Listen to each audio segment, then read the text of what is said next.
सर्वप्रथम यहाँहरू सम्पूर्णलाई नमस्ते। वैचारिक युवा समाज पोखराले मासिक रूपमा आयोजना गर्ने कार्यक्रम पोखरा बोल्छको 26औं श्रृङ्खला अन्तर्गत लिपुले कालापानी, सीमा विवाद, कूटनीति र अन्तर्राष्ट्रिय कानुन विषय बहस कार्यक्रममा हामीलाई फेसबुक लाइभ मार्फत जतिजनाले पनि श्रवण गर्दै हुनुहुन्छ यहाँहरू सम्पूर्णलाई नमस्ते। कार्यक्रम पोखरा बोल्छ पोखरेली युवामाझ वैचारिक सशक्तिकरणको रेखा कोर्दै सभ्य र समुन्नत समाज निर्माणका लागि युवाहरूले नै गरेको स्वयंसेवी प्रयास हो। यस अन्तर्क्रियात्मक कार्यक्रममा वातावरण, युवा तथा महिला सशक्तिकरण, उद्यमशीलता, कला, शिक्षा, साहित्य, राजनीति जस्ता समसामयिक स्थानीय र राष्ट्रिय सवालमा विषयगत ज्ञाता र अध्येतासँग प्यानल डिस्कसन शैलीमा हामी प्रत्यक्ष संवाद गर्ने गर्छौँ।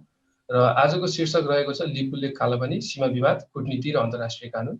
आजको यो छलफल चाहिँ करिब 1 घण्टाको हुनेछ, 3 बजेदेखि 4 बजेसम्म। र हामीसँग चाहिँ यस विषयमा तीनजना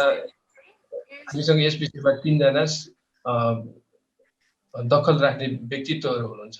उहाँहरू तीनैजनालाई म यो वैचारिक युवा समाजको यो 26औं श्रृङ्खला अन्तर्गतको कार्यक्रम पोखरा बोल्छमा चाहिँ हार्दिक स्वागत गर्न चाहन्छु। धन्यवाद। आजको यो कार्यक्रममा सर्वप्रथम हामीले हाम्रा तीनजना वक्ताहरूलाई हरेकलाई 5-5 मिनेट चाहिँ आफ्नो बारेमा परिचय र साथसाथै यस विषयमा प्रवेश गर्न र यस विषयको बारेमा समष्टिगत धारणा राख्नको लागि सुरुको 5 मिनेट चाहिँ हामी उहाँलाई छुट्याउनेछौँ। र त्यस पश्चात चाहिँ हामीले यस डिस्कसनलाई चाहिँ तीनवटा मेन थिममा आधारित रहेर गर्नेछौँ, जसमा चाहिँ मलाई साथ दिनको लागि अर्को को मोडरेटर निमेश बाबु ओली, हामी दुईजना चाहिँ उहाँहरूसँग प्रत्यक्ष कुराकानीमा हुनेछौँ। र अन्तिमको 15 मिनेटमा चाहिँ यदि यहाँहरूको केही जिज्ञासा क्वेसन्सहरू छ भने हामीले फेसबुक लाइभ मार्फत त्यो क्वेसन्सहरू लिएर त्यो क्वेसन्सहरू चाहिँ हाम्रो आजको एक्सपर्ट प्यानलको मेम्बर्सहरूबाट त्यसको जवाफ पनि हामी पक्कै दिनेछौँ। सो आजको मैले फेरि पनि रिपिट गरेँ, आजको शीर्षक लिपुले कालापानी, सीमा विवाद, कूटनीति र अन्तर्राष्ट्रिय कानुन। यो सम्बन्धी केही प्रश्नहरू छन् भने हाम्रो फेसबुक लाइभमा कमेन्ट चाहिँ गर्दै गर्नु होला। सर्वप्रथम चाहिँ म वक्ताहरूतर्फ नै जान चाहे। सर्वप्रथम म प्रेम सरलाई चाहिँ रिक्वेस्ट गरेँ। सर, हजुरले सुरु गर्नु होला। नमस्ते, मेरो नाम चाहिँ प्रेम हो, प्रेम खनाल। म चाहिँ त्रिभुवन विश्वविद्यालयको अन्तर्राष्ट्रिय सम्बन्ध तथा कूटनीतिक विभागमा चाहिँ पढाउँछु। अब यहाँले भने अनुसार चाहिँ अहिलेको सब्जेक्टको कुरा गर्ने हो भने चाहिँ जुन कालापानी जुन सिमाना सम्बन्धी विवाद छ, यो सिमाना सम्बन्धी विवाद अहिलेको चाहिँ नयाँ विवाद मात्रै होइन, नयाँ रूपमा यतिखेर चाहिँ नयाँ रूपमा आए पनि यो चाहिँ धेरै लामो समयदेखि नेपाल र इन्डिया बीच रहेको सिमाना विवादकै अर्को रूप हो। अहिलेको चाहिँ वर्तमान नेपालको चाहिँ सिमानाको कुरा गर्ने हो भने नेपालको सिमाना जुन नेपाल र ब्रिटिस इन्डिया बीच जुन सुगौली सन्धि भयो 1816, त्यो 1816मा भएको सुगौली सन्धिले चाहिँ नेपालको चाहिँ पूर्व र पश्चिममा मेची नदी र महाकाली, हामी नेपालमा चाहिँ महाकाली भन्छौँ, इन्डियामा त्यो नदीलाई काली नदी भन्छ, त्यो को बीचको चाहिँ सिमाना नेपालको सिमाना हो। अब त्यस अनुसार चाहिँ नेपालको अहिलेको चाहिँ सिमाना चाहिँ नेपालभित्र पर्छ। अब यसको लामो इतिहास छ। त्यो मध्ये चाहिँ के भयो भने सुरुमा चाहिँ जुन अहिले विवादास्पद भनेर भनिएको सिमाना एरिया छ, त्यो एरिया खासमा विवाद नै होइन, त्यो चाहिँ नेपालको नै हो। तर कुरा के भयो भने समय कालक्रममा चाहिँ नेपालमा विभिन्न खालको सरकारहरू भए, विभिन्न पोलिटिकल चेन्जहरू भयो। पटक नेपालमा चाहिँ कमजोर सरकारहरू हुने क्रममा चाहिँ इन्डियाले चाहिँ त्यसले आफ्नो पक्षमा पार्न चाहिँ आफ्नो प्रभुत्व जमाउन चाहिँ सफल भयो। यसको हिस्ट्री के हो भने चाहिँ लामो समयसम्म त्यो कालापानी नेपालकै भूभागमा थियो। जब 1962मा इन्डिया र चाइना बीच चाहिँ बोर्डर सम्बन्धी वार भयो, वार भइसके पछाडि त्यो वारमा इन्डिया चाहिँ चाइनासँग हारिसके पछाडि उसले चाहिँ कालापानीमा आफ्नो सेनाहरूलाई ल्याएर राख्यो। त्यो भनेको चाहिँ नेपालमा त्यतिखेर पञ्चायत काल थियो। पञ्चायत काल भर्खर चाहिँ महेन्द्रले चाहिँ आफ्नो शासन हातमा लिएर काम गरिरहेका थिए। त्यस्तो बेलामा उनले चाहिँ चाइनालाई चिडाउन पनि चाहेनन्, इन्डियालाई चिडाउन पनि चाहेनन् र त्यो भारतीय सेनाहरू कालापानीमा आएर बसेको बेलामा उनले सुरुमा चाहिँ त्यो केसमा चुप्प लाएर बसे, कुनै प्रतिक्रिया जनाएनन्। पछाडि चाहिँ बिस्तारै इन्डियन सेनाहरू कालापानीमा आएर बस्न थाल्यो। पछाडि चाहिँ त्यही क्रम त्यहाँदेखि अहिलेसम्म चाहिँ त्यो जारी छ। अब अहिले पछिल्लो पटकको घटनाको कुरा गर्ने हो भने जब गएको चाहिँ नोभेम्बरमा जब इन्डियाले चाहिँ जम्मू काश्मीरलाई पनि आफ्नो युनियनमा चाहिँ इन्भल्भ गराउने भनेर जुन नयाँ म्याप जारी गर्यो, नयाँ म्याप जारी गर्दाखेरि उसले कालापानी पनि आफ्नो भूभागमा पर्छ भनेर नक्सा जारी गरिसके पछाडि नेपाल सरकारले त्यो कालापानीको एरिया भनेको चाहिँ नेपालको जग्गा हो, भारतले त्यसरी चाहिँ नेपालले सोधे नसोधिकन नेपालको भूमिलाई चाहिँ भारतको नक्सामा राख्न मिल्दैन भनेर जुन डिप्लोमेटिक नोट पनि पठायो र नेगोसिएसनको माध्यमबाट यो प्रब्लम सल्भ गर्नका लागि चाहिँ रिक्वेस्ट पनि गर्यो। त्यो नेपाल सरकारले गरेको रिक्वेस्टलाई चाहिँ इन्डियाले के गर्दै गयो भने इग्नोर गर्दै गयो र लामो समयसम्म त्यसलाई चाहिँ डिले गर्दै गयो र अस्ति गएको चाहिँ वैशाख 26 गते त चाहिँ भारतको चाहिँ रक्षा मन्त्रीले आफ्नो चाहिँ आर्मी चिफहरूलाई दायाँ बायाँ राखेर उनले चाहिँ भारत मार्फत चाहिँ जुन बाटो नयाँ बाटो बनाएको छ मानसरोवरसम्म पुग्नको लागि त्यो बाटोको चाहिँ उद्घाटन पनि गरे। यसले गर्दाखेरि चाहिँ फेरि नेपाल सरकारले चाहिँ के अब्जेक्सन जनायो भने नेपालको भूमिमा चाहिँ भारतले जुन बाटो बनाए त्यो चाहिँ अवैधानिक छ, त्यो बनाउन मिल्दैन भनेर चाहिँ नेपालले फेरि पनि त्यसको विरोध जनाए र छिटोभन्दा छिटो चाहिँ डिप्लोमेटिक तरिकाले नेगोसिएसन गरेर यो प्रब्लम सल्भ गर्नका लागि चाहिँ इन्डियालाई चाहिँ पटक पटक रिक्वेस्ट गरिराखेको चाहिँ ब्याकग्राउन्ड हो। यही क्रममा चाहिँ अस्तिको चाहिँ पछिल्लो पटक नेपालको चाहिँ क्याबिनेटले के डिसिजन गर्यो भने जुन आफ्नो भूभाग थियो कालापानीसम्मको भूभाग, त्यो भूभागलाई चाहिँ नेपालकै भूभाग हो भनेर जुन नक्सामा चाहिँ नक्साङ्कन गर्नको लागि चाहिँ क्याबिनेटबाट त्यो कुरा पारित गरेर अब आज भूमि सुधार तथा व्यवस्था मन्त्रालयले चाहिँ त्यो नक्सा सार्वजनिक गर्ने कार्यक्रम सायद यतिखेर चाहिँ त्यो कार्यक्रम चलिरहेछ होला। यसले के देखाउँछ भन्दाखेरि त्यो कालापानीको क्षेत्र ऐतिहासिक तथ्य प्रमाणका आधारमा त्यो नेपालको भूमि हो, तर नेपालको दाबी थियो। तर इन्डियाले चाहिँ के दाबी गरिरहेछ भने इन्डियाले पनि त्यो कालापानी लिपु लेकको चाहिँ जुन भूभाग छ त्यो भूभाग चाहिँ भारतमा पर्छ भनी इन्डियाको चाहिँ दाबी छ। अब दुवै देशले एउटै चाहिँ क्षेत्र दाबी गरिसके पछाडि यसको त अब कुनै सोल्युसन त निकाल्न पर्यो। त्यो सोल्युसन निकाल्नको लागि चाहिँ धेरै अब अप्सन्सहरू छ। ती अप्सन्सहरू मध्ये बेस्ट अप्सन मेरो विचारमा भनेको चाहिँ भारतसँग डिप्लोमेटिक नेगोसिएसनै गर्नु हो। त्यो नेगोसिएसनको माध्यमबाट चाहिँ यो प्रब्लम सल्भ गर्न पर्छ जस्तो चाहिँ मलाई लाग्छ। त्यो नेगोसिएसन गर्नको लागि चाहिँ अब अहिले चाहिँ नेपालले के गर्नु पर्यो भने नेगोसिएसन गर्नको लागि कसरी नेगोसिएसन गर्ने, कुन लेभलमा नेगोसिएसन गर्ने भनेर राम्रो क्रियाकारी गर्नुपर्छ। किनभने इन्डिया र नेपालको कम्पेरिजन गर्ने हो भने नेपाल भन्दा इन्डिया चाहिँ पावरमा धेरै अर्थमा चाहिँ ठुलो छ। यस्तो कन्डिसनमा इन्डियासँग नेपाल भारतको तुलनामा सानो राष्ट्र भएको कारणले चाहिँ नेपालसँग धेरै अप्सन्सहरू पनि छैन। नेपालले आफ्नो चाहिँ नेसनल इन्ट्रेस्ट प्रोटेक्ट गर्ने हो भने चाहिँ उसले डिप्लोमेटिक तवरले भारतसँग कूटनीतिक वार्ता गरेर नै त्यो भूमिलाई चाहिँ नेपालमा चाहिँ ल्याउन पर्छ। यसको लागि चाहिँ यो सजिलो काम चाहिँ होइन, पक्कै पनि यो गाह्रो काम हो। तर गाह्रो काम हुँदा हुँदै पनि यो असम्भव चाहिँ छैन, यो चाहिँ सम्भव छ। किनभने हाम्रो नेपालको चाहिँ डिप्लोमेटिक हिस्ट्री हेर्ने हो भने पटक पटक चाहिँ नेपाल अप्ठ्यारो कन्डिसनमा रहेको बेलामा पनि नेपालका चाहिँ डिप्लोमेट्सहरू, नेपालको पोलिटिसियन्सहरूले सुझबुझपूर्ण तरिकाले बुद्धि विवेक प्रयोग गरेर विभिन्न चाहिँ तथ्य र प्रमाणका आधारमा ठुला विवाद समाधान गरेको चाहिँ रेकर्ड भएको कारणले यो लिपु लेक कालापानीको जुन विवाद छ यो विवाद पनि चाहिँ भारतसँग डिप्लोमेटिक तरिकाले चाहिँ नेगोसिएसन गरेर सोल्युसन निकाल्न पर्छ जस्तो चाहिँ मलाई लाग्छ। अब अर्को साइडमा चाहिँ इन्डिया भनेको चाहिँ राइजिङ पावर पनि हुँदैछ। ऊ रिजनल पावर र ग्लोबल पावर बन्ने क्रममा रहेको युएन सेक्युरिटी काउन्सिलको पर्मानेन्ट मेम्बर उसले चाहिँ दावा गरिरहेको कन्डिसनमा चाहिँ भारतले चाहिँ आफ्नो छिमेकी देशहरूसँग राम्रो सम्बन्ध चाहिँ कायम गर्नु उसको लागि बाध्यता पनि छ। एउटा साइड त्यो छ भने अर्को भनेको चाहिँ पछिल्लो पटक 2015 मा भारतले चाहिँ बङ्गलादेशसँग पनि उसको बोर्डर डिस्प्युट थियो। त्यो बोर्डर डिस्प्युटलाई चाहिँ इन्डिया र बङ्गलादेश मिलेर गिभ एन्ड टेकको प्रिन्सिपलमा केही भूमि इन्डियाले छोड्ने, केही भूमि चाहिँ बङ्गलादेशले छोड्ने गरेर त्यो 40 वर्षभन्दा लामो जुन बोर्डर डिस्प्युट थियो त्यो डिस्प्युट पनि समाधान गरेको चाहिँ हामीसँग नजिर पनि छ। त्यसकारण चाहिँ यदि नेपालको पोलिटिकल लेभलमा डिप्लोमेटिक लेभलमा राम्रोसँग होमवर्क गरेर इन्डियासँग चाहिँ राम्रोसँग नेगोसिएसन गर्यो भने चाहिँ त्यो भूमि चाहिँ नेपालले फिर्ता ल्याउन सक्छ जस्तो चाहिँ मलाई लाग्छ। हस् सर, धन्यवाद। प्रेम सर चाहिँ department of international relations and डिप्लोमेसीमा चाहिँ एसियन प्रोफेसर पनि हुनुहुन्छ। अब म यसै नै 5 मिनट समय चाहिँ हाम्रो भीमनाथ बराल सरलाई चाहिँ अनुरोध गरेर चाहिँ भीमनाथ बराल सर चाहिँ पोलिटिकल साइन्स डिपार्टमेन्टको लेक्चरर हुनुहुन्छ।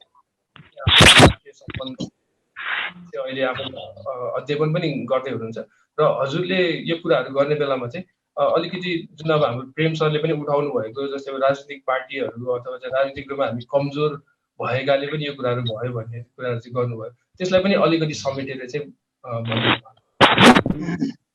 थ्याङ्क यू मिलनजी, धेरै धन्यवाद। सबभन्दा पहिला त यो कार्यक्रम होस्टलाई यत्रो कार्यक्रमको आयोजना गर्नुभयो र हामीलाई पनि जुटाउनुभयो र राष्ट्रको यो हट डिस्कसनको विषयलाई चाहिँ राष्ट्रको राष्ट्रियतासँग जोडिएको विषयलाई एउटा बहसमा उतारेर यहाँको तर्फबाट हामीलाई विज्ञ सम्झाउनु भएको छ। अब हामीले के कति प्रस्तुत गर्न सक्छौँ त्यो अब भोलि मूल्याङ्कन होला। त्यही पनि हामीलाई बोलाएर आमन्त्रण गरेर यहाँहरू समेत रहेर यो राष्ट्रिय रूपमै अन्तर्राष्ट्रिय रूपमै यो विषयलाई चाहिँ युवाहरूले गर्ने तपाईँको एउटा पछाडि जोडिएको छ एउटा टपिक चाहिँ युवाहरूको भूमिका के हुन्छ भन्ने यही हो गर्ने हामीले र यो विषयलाई यसरी उजागर गर्ने जुन प्रयास गर्नुभयो म यसको लागि यो टिमलाई धेरै धेरै धन्यवाद दिन चाहन्छु र म आफूलाई पनि यहाँ सहभागी हुन पाएकोमा चाहिँ धेरै गौरवान्वित ठानेको छु। म भीमनाथ बराल, पृथ्वीनारायण क्याम्पस राजनीति शास्त्र विभाग इन्टरनेसनल रिलेसन र डिप्लोमेसी, म बिए एलएलबी का नानीहरूलाई पनि क्लास लिन्छु बाबु नानीहरूलाई। र मैले चाहिँ यसलाई दुईटा एङ्गलबाट हेर्नुपर्छ होला जस्तो लाग्छ। यो अहिलेको जुन विवाद आइराखेको छ यो यति हट डिस्कसनको विषयवस्तु बनेको छ र नेपालको राष्ट्रियताको सवाल यति पेचिलो र यति गम्भीर हुँदैछ र यसले अन्तर्राष्ट्रिय रूपमै जगतमै संसारभरि नै यसले एउटा चर्चा पाएको छ। अहिले अस्ति पनि हामीले हेरिराखेका छौँ अमेरिकाको सडकहरूमा चाहिँ नेपाली युवाहरूले नेपालको राष्ट्रियताको पक्षमा नाराहरू गुन्जाइरहेको अवस्था छ हैन। देशको हाम्रो संसदमा सार्वभौम संसदमा यी कुराहरू उठिराखेका छन्। सडकमा हरेक बहसमा हामी घरभित्र कोरोनाले हामीलाई थन्क्याएको छ तथापि हाम्रो मन चञ्चल भएर बाहिर हिँडिराखेका छ, यसरी बहसमा आइराखेका छौँ र यसलाई मैले दुईटा आधारबाट हेर्न खोजेँ। एउटा चाहिँ नेपालको एउटा बाह्य पक्षलाई हेर्ने हो भने नेपालको भू रणनीतिक अवस्थिति र नेपाल यो संसारभरि नै हेऱ्यो भने परम्परागत रूपमै सीमा विवाद भन्ने चिज चाहिँ अलमोस्ट इनभाइटेबलै जस्तो देखिरहेछ। कतिपय समयमा परम्परागत राज्य व्यवस्थाहरूमा यी सीमाहरू घट्ने बढ्ने यी कुराहरू भइ नै राख्थे जुन हाम्रो नेपालको 2224 राज्यको इतिहासलाई हेऱ्यो भने त्यो कुराहरूले प्रश्न गर्छ। तर पछिल्लो समय आइसकेपछि अलिकति र नेपालको कन्टेक्स्टमा चाहिँ किन अझ बढी महत्त्व भइरहेछ भन्ने सवालमा चाहिँ मैले एउटा नेपालको अवस्थिति त छँदैछ त्यसमा यो सामरिक दृष्टिकोणले असाध्यै महत्त्वपूर्ण स्थानमा छ। कि अघि प्रेम सरले कुरो उठाउनुभयो यो नेपाल दुईटा एसियाको इमर्जिङ पावर वर्ल्डकै इमर्जिङ पावर राइजिङ पावरको बिचमा चाहिँ साइनिङ र राइजिङ पावरको बिचमा नेपाल अब रहेको छ र यसको सामरिक महत्त्व छ। त्यो अर्थले नेपालको बफर लोकेसनमा पछि रहिरहेछ नेपाल चाहिँ। यद्यपि अब यो बफर लोकेसनमा रहेको र ठुला राइभल पावर शक्तिशाली पावरहरू अघि कुरा गर्नुभयो यो हार्ड पावर हरेक कुरा सामर्थ्य शक्ति हरेक चिजले चाहिँ उनीहरूको सामर्थ्य छ त्यो हिसाबले चाहिँ त्यो छ। अनि यसको अनि हाम्रा दुवै छिमेकीहरू बिच कोअपरेसन र कन्फ्लिक्टको रिलेसन छ। कोअपरेसन पनि गरिरहेछन् सँगसँगै र पटक यिनीहरूले चाहिँ एउटा युद्ध त डरलाग्दो युद्ध लडिसकेका छन्। 1962 चाहिँ जुन युद्ध लडे मूल कारण यो कालापानी नेपालको चाहिँ यो अहिले अतिक्रमित भूमि जुन अब यो सीमा मिचिएको विषयवस्तुको उठान भएको छ त्यो मुख्य त्यसको जड चाहिँ तपाईँको हामी 1962 हाम्रो छिमेकी दुईटा देशहरूको बिचमा जुन युद्ध भयो त्यो युद्धले चाहिँ त्यसलाई बढी पेचिलो बनाइरहेको अवस्था छ। त्यस कुराहरूको बारेमा थप चाहिँ हेरौँला र त्यसैमा त्यो युद्ध पछाडि चाहिँ अनि हाम्रो अहिले मित्र राष्ट्र भारतले चाहिँ त्यो हाम्रो चाहिँ संवेदनशील भूमि जुन सामरिक दृष्टिकोणले असाध्य खालि एउटा भूमि मात्रै होइन यसरी 300 वर्ग किलोमिटर 400 वर्ग किलोमिटर 392 भन्ने कुराहरू आएको छ। त्यो चाहिँ खालि एउटा भूमि मात्रै होइन कि सामरिक दृष्टिकोणले अत्यन्तै संवेदनशील चाहिँ भूमि हो। त अहिले त्यो यसको ऐतिहासिक पक्षलाई अन्तर्राष्ट्रिय परिवेशलाई हेर्ने हो भने त्यो र अहिले पछिल्लो समय के छ भन्दाखेरि गएको 4-5 वर्षमा मैले एउटा लेख पनि लेखेको थिएँ यसको बारेमा चाहिँ तपाईँको 2015 मे 15 मा चाहिँ भारतका प्रधानमन्त्री नरेन्द्र मोदी र चीनका राष्ट्रपति उनी चीनको भ्रमणमा थिए। गइसकेपछि त्यो दिनमा एउटा 41 बुँदे सम्झौतामा हस्ताक्षर भएको छ जसको 28औं नम्बर बुँदामा कि नेपालको लिपुलेखलाई उनीहरूको दुई देशीय व्यापारिक नाकाको रूपमा प्रयोग गर्ने एउटा सम्झौता उनीहरूले गरिराखेको त्यो अवस्थामा छ नेपाल। यसपछि त्यही सम्बन्धी नेपालमा 2015 सालमा अर्को संविधानको घोषणाको परिवेश आयो। त्यो संविधान घोषणा गर्ने बेलामा भारत हाम्रो निकट छिमेकी चाहिँ नाराज भएको देखियो र हामीले 5 महिनाको अप्राकृतिक नाकाबन्दी बेहोर्ने त्यो अवस्थामा छ। फेरि अस्ति प्रेम सरले पनि उठाउनु भयो नोभेम्बर 2 मा गएको चाहिँ नोभेम्बर 2 मा भारतले सिक्किमको केसलाई लिएर नेपालको पनि त्यो क्षेत्रलाई समेटेर चाहिँ आफ्नो एकतर्फी ढङ्गबाट चाहिँ सीमा नयाँ खालको नक्सा निकालिदियो। त्यसले यही विषयमा के भइरहेछ भने हामी हेर्नुहोस् यस्तो चेपुवामा छौँ। हाम्रा अप्सनहरू असाध्यै साना छन्, हामी साना देश छौँ र एमसिसी को चर्चा आइराखेको छ। इन्डो पेसिफिक स्ट्राटेजीको एउटा पार्ट हो कि होइन भन्ने सवालमा चाहिँ एमसिसी को मुद्दा जटिल रूपमा यही आइराखेको छ। हामी कोरोनाको महामारीमा छौँ, हामी कोरोनाको महामारी हामी मात्रै संसारभरि छ। अहिले भर्खरै हिजो अस्ति 2-4 दिनको कुरा फेरि चीनले चाहिँ सगरमाथाको कहीँ कतै एउटा सार्वजनिक मिडियाहरूमा चाहिँ ती कुराहरू पनि आएका छन् हैन। र यसैमा अस्ति चाहिँ तपाईको 8 मे को दिन भारतको रक्षा मन्त्रीलाई प्रमुख अतिथि बनाएर त्यो बाटो नेपालको लिपुलेको बाटो चीनको मानव सरोवर जाने जुन बाटोको उद्घाटन भएको छ, यसले विशेष महत्त्व राख्छ। कुनै राजनीतिक पर्सनालिटीलाई प्रधानमन्त्री हुनुहुन्थ्यो होला, राष्ट्रपति हुनुहुन्थ्यो होला, तर चाहिँ हाम्रो मित्र राष्ट्रले सेनाको प्रमुखलाई प्रमुख अतिथि बनाएर त्यसको घोषणा गर्यो। यसको अर्थ चाहिँ र तत्कालै अहिले 1 हप्ता पनि बित्या छैन, अहिले पछिल्लो समय घटेका यस्ता घटनाक्रमहरू जुन भारतको प्रधान सेनापतिको वक्तव्य आइरहेछ के मलाई लाग्छ भारतले पनि नेपालीहरू हतियारै उठाएर हामीसँग लड्न आइहाल्लान् भन्ने सोचेको छैन होला। त्यसकारण प्रधान सेनापतिले बोल्नुपर्ने आवश्यकता थिएन होला, अथवा एउटा मिनिस्टर लेभलबाट भनेको भए नि नेपाललाई काफी हुन्थ्यो, यहीँ रहनु भएको छ राजदूत उहाँले बोलेको भए पनि काफी हुन्थ्यो। तर त्यो चाहिँ भएन। भारतको रक्षा मन्त्रीले के अरे प्रधान सेनापतिले तपाईँको चाहिँ हाम्रो अर्को मित्र राष्ट्रलाई सङ्केत गरेर कसैको उक्साहटमा नेपालीहरूलाई होइन यो खाल कसैको उक्साहटमा यो विषयवस्तुको उठान गरियो भनेर। र अर्को डोमेस्टिक हामी मिलनजीले मलाई अब केही कुराहरू यता पनि समेट्नुहोस् भन्ने कुराहरू, यसरी अन्तर्राष्ट्रिय परिवेश चाहिँ खिचिँदै आएको अवस्था त्यो हिसाबले पेचिलो मुद्दा भएको मैले त्यो अर्थ मान्छु। र अर्को यो डोमेस्टिकल्ली आन्तरिक रूपमा हामी चाहिँ अर्को चुनौतीमा छौँ। एउटा क्रोनिक डिजिज, ग्यास्ट्रिकको औषधि खायो 4 दिन सन्चो हुन्छ, औषधि खाइन्जेलसम्म फेरि चाहिँ उकल्जिन्छ, फेरि त्यस्तैको डक्टरकोमा गयो, फेरि त्यो खालको एउटा आरोह अवरोह नेपालको राजनीतिमा यो सीमा विवादलाई लिएर आइराखेको। जब केही चर्चाहरू हुन्छ, ठुलो निर्वाचन हुन्छ, कुनै पार्टीलाई दलहरूलाई चाहिँ आन्दोलनमा जानु छ अथवा स्टुडेन्ट युनियनहरूलाई चाहिँ कोही होइन राइजमा हुनु छ, अनि त्यति बेला चाहिँ जाने झन्डा लिने गाड्ने इधर उधर गर्ने प्रदर्शनहरू गर्ने यी कामहरू चाहिँ नेपाली राजनीतिमा नभएका हुन्। र यसलाई सामान्य रूपमा हाम्रो आँखाले हेर्दाखेरि चाहिँ के देखियो भने यसलाई चुनावी रणनीति पपुलारिजमको लागि चाहिँ प्रयोग गरियो कि भन्ने केही कुराहरू ती दृष्टान्तहरूले चाहिँ प्रमाणित गरिरहेको अवस्था छ। तर अब हाम्रो बाध्यता, अघि प्रेम सरले पनि उठाउनु भयो, हाम्रो बाध्यता के छ? स्मल स्टेटका चाहिँ धेरै अपर्च्युनिटीहरू कम हुन्छन्, यद्यपि जोखिम पनि कम होलान्, तर कतिपय अवस्थामा चाहिँ स्मल स्टेटका अपर्च्युनिटीहरू र विशेष गरिकन हामी जस्तो सानो देशहरूको त सबभन्दा ठुलो कुरा हाम्रो सर्भाइभलमा च्यालेन्ज आइराखेको छ। यो पनि कुरा खालि मैले सङ्केत गर्न खोजेँ, हाम्रो यति भूभाग मात्रै गएको होइन, सामरिक दृष्टिकोणले गएको र 1 इन्ची पनि भूभाग गयो भने यो सार्वभौम सत्तामाथिको चुनौती हो र त्यो आइराखेको छ। अब यसलाई कति हदसम्म सहने भन्ने कुराहरू हाम्रो लामो श्रृङ्खला रह्यो र 1816 मा भएको सुगौली सन्धि, एङ्ग्लो नेपाल वार पछिको चाहिँ जुन सुगौली सन्धि हो, त्यसले हाम्रो सिमानालाई चाहिँ खुम्च्याइदियो र खुम्चिएको सिमानामा पनि पटक पटक चाहिँ बलिया हाम्रो छिमेकीहरूबाट चाहिँ कुदृष्टिहरू लगाउने काम भइरहेको र यसमा चाहिँ पछिल्लो पटक चाहिँ जुन के अरे हाम्रो तल्लो छिमेकीले जुन नक्सा निकाल्यो हाम्रो भूभागलाई समेत निकालेर, र यसको काउन्टरमा अहिले केही प्रयासहरू हाम्रो गभर्मेन्टको मास लेभलबाट यी आन्दोलनहरू आइराखेका छ युथहरूबाट आम मानिसहरूमा एउटा एक खालको चेतना र राष्ट्रवादी भावना विकसित हुँदै आएको छ। र केही प्रयासहरू भर्खरै हिजो मात्रै सरकारले जुन हाम्रो नक्सालाई समेट्ने कुराहरू गर्यो होइन, यसपछि प्रोटेस्ट लेटर डिप्लोमेटिक नोट चाहिँ भारतको राजदूतलाई बोलाएर ल्याएर दियो र यस पछाडि चाहिँ केही खालको एउटा मासमा अवेरनेस, एउटा डिटर्मिनेसन, हिजो संसदमा बोल्दाखेरि प्रधानमन्त्रीले स्ट्रङली आफ्नो कुराहरू राख्नुभयो।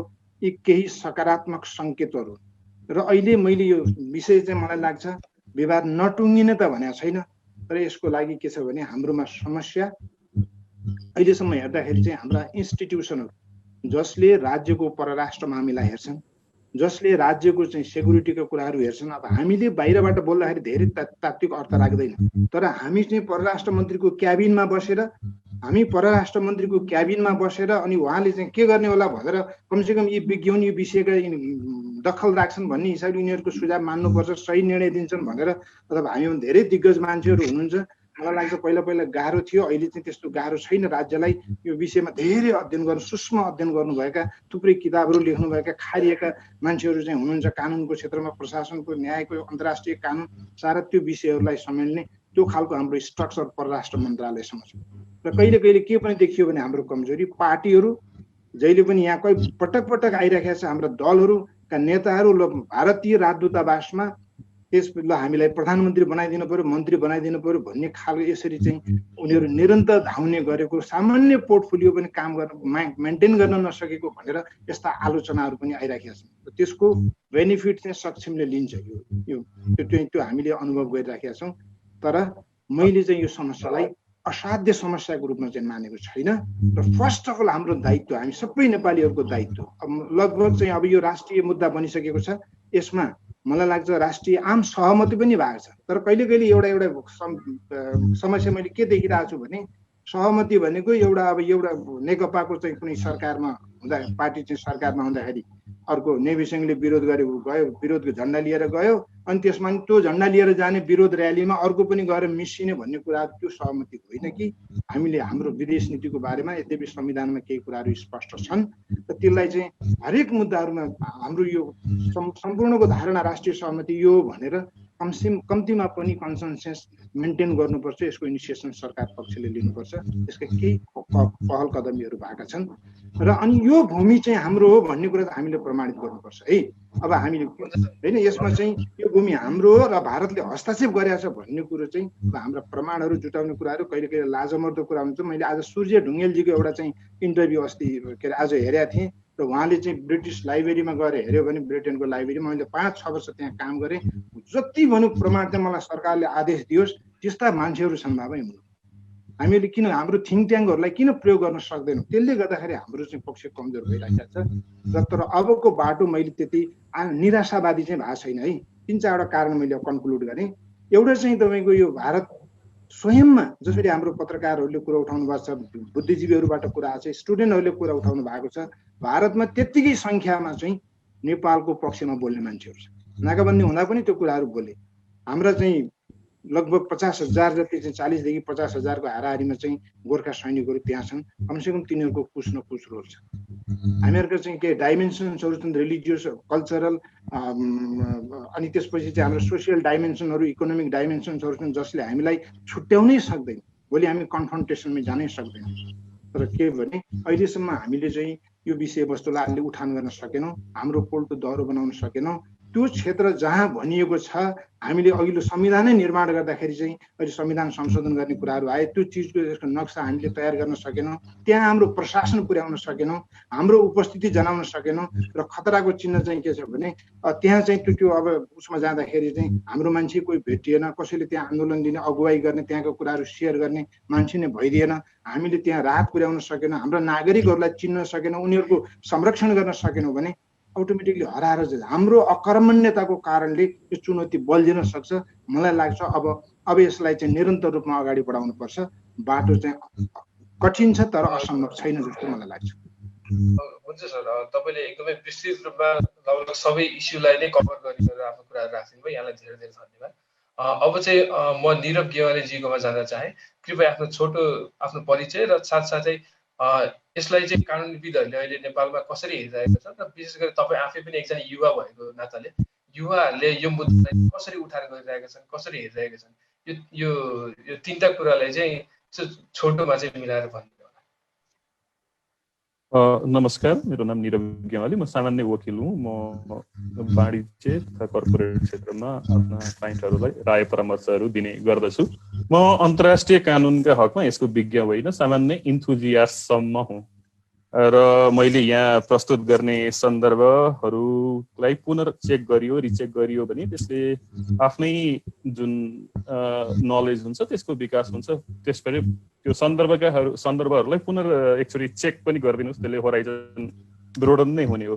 अब मुख्य डिस्प्युट के छ यो भन्दाखेरि यो नेपाल र तत्कालीन ब्रिटिस इन्डिया सरकार बिचमा चाहिँ जुन युद्ध भयो, त्यो युद्धपछि हामीले सन् 1816मा हाम्रो 200 भन्दा बढी वर्ष अगाडि एउटा सन्धि गऱ्यौँ। त्यो सन्धिले बेसिकली नेसनल बााउन्ड्रिजमा चाहिँ जुन त्यो एउटा प्राकृतिक कुराहरूलाई फ्रन्टायर मान्यो, नेसनल फ्रन्टायर्स मान्यो। त्यो फ्रन्टायर्स रिलेटेड डिस्प्युट हो, एकदम फ्याक्चुअल लिगल क्वेसनको कन्टेक्स्टमा भन्दाखेरि।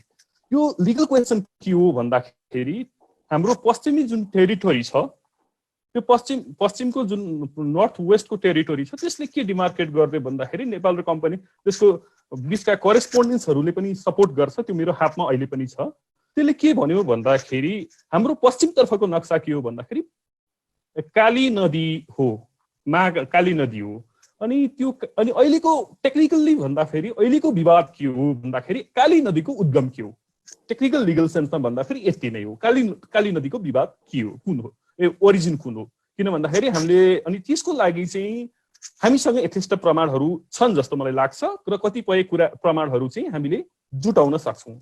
ओरिजिनेसनको कन्टेक्स्टमा चाहिँ के हो भन्दाखेरि हाम्रो यसमा चाहिँ टेक्निकल हाइड्रोलोजिकल एनालिसिस गर्नुपर्छ। त्यसमा चाहिँ जुन नदीहरूमा शाखा नदीहरू हुन्छन् तिनका कन्फ्लुएन्समा आएका बहावहरू, त्यसका मान्य नियमहरू, अन्तर्राष्ट्रिय अभ्यासहरू, हाइड्रोलोजिकल अभ्यासहरूलाई हेर्दाखेरि चाहिँ काली नदीको मुहान चाहिँ लिम्पुवाधारा हो भने देखिन्छ। यसमा प्रशस्त लेखहरू पनि लेखिएका छन्। भले यो विषयले नै ट्र्याक्सन नपाउँदाखेरि ती लेखहरूले पाउनुपर्ने जति ट्र्याक्सन चाहिँ इतिहासमा पाएका थिएनन्।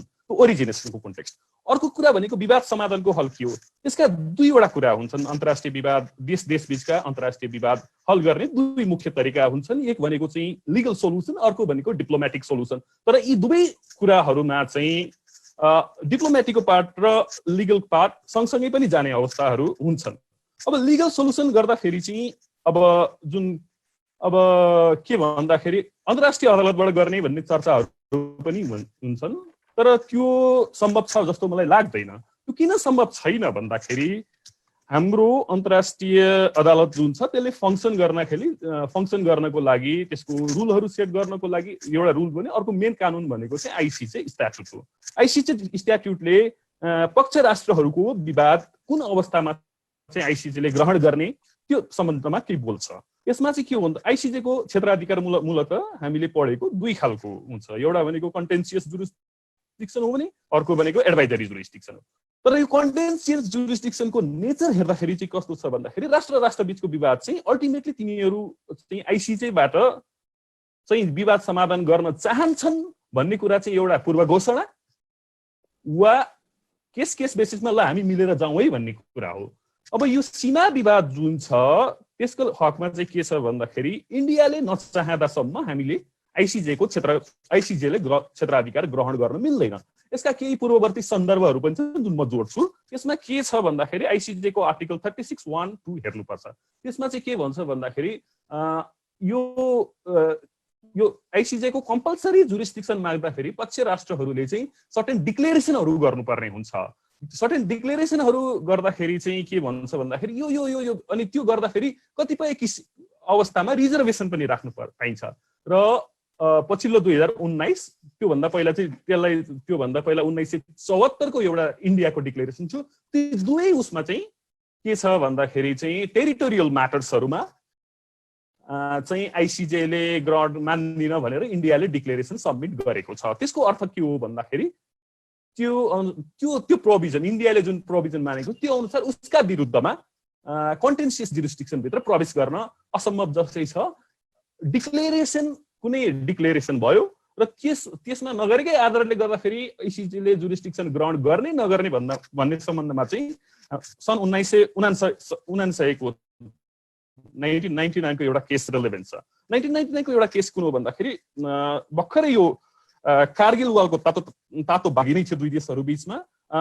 बोर्डरमा उडिरहेको एउटा फाइटर जेटलाई इन्डियाको डिफेन्स जुन के अरे यो इन्डियन मिलिट्री बिचको एउटा त्यो एयरलाइन्स के हेर्ने भन्छ त्यसले खसालिदियो।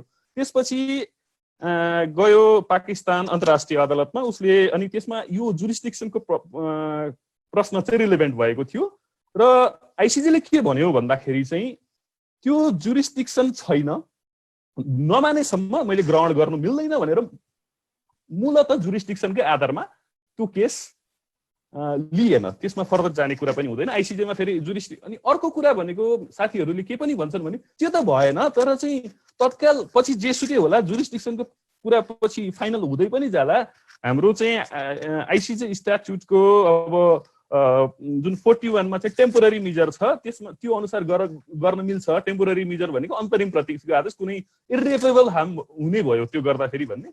तर यो चाहिँ सदियौदेखिको विवाद थियो, लामो समयदेखिको विवाद थियो। यसमा हामीले अब्जेक्ट पनि गरेका थिएनौँ र तत्काल त्यो नगर्दाखेरि केही हाल्ने भन्ने पनि नहुँदाखेरि चाहिँ त्यसमा पनि त्यो जुन त्यो के भन्छ अलार्मिङनेस अथवा जुन त्यो कम्पेलिङ नेसेसिटी छ त्यो इस्यु गरेर प्रोभिजनल मेजर्स भन्छ यो आइसिजे का भाषामा, त्यो पनि इस्यु गर्ने सम्भावना छैन।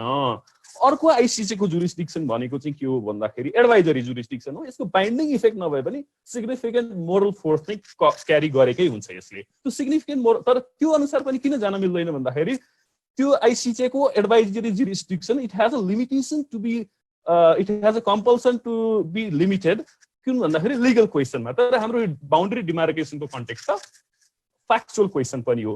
यो हिसाबले आइसिजे को उ गर्ने आइसिजेबाट हामीले इन्डियाले नमान्दाको अवस्थासम्म हामी जान सक्दैनौँ।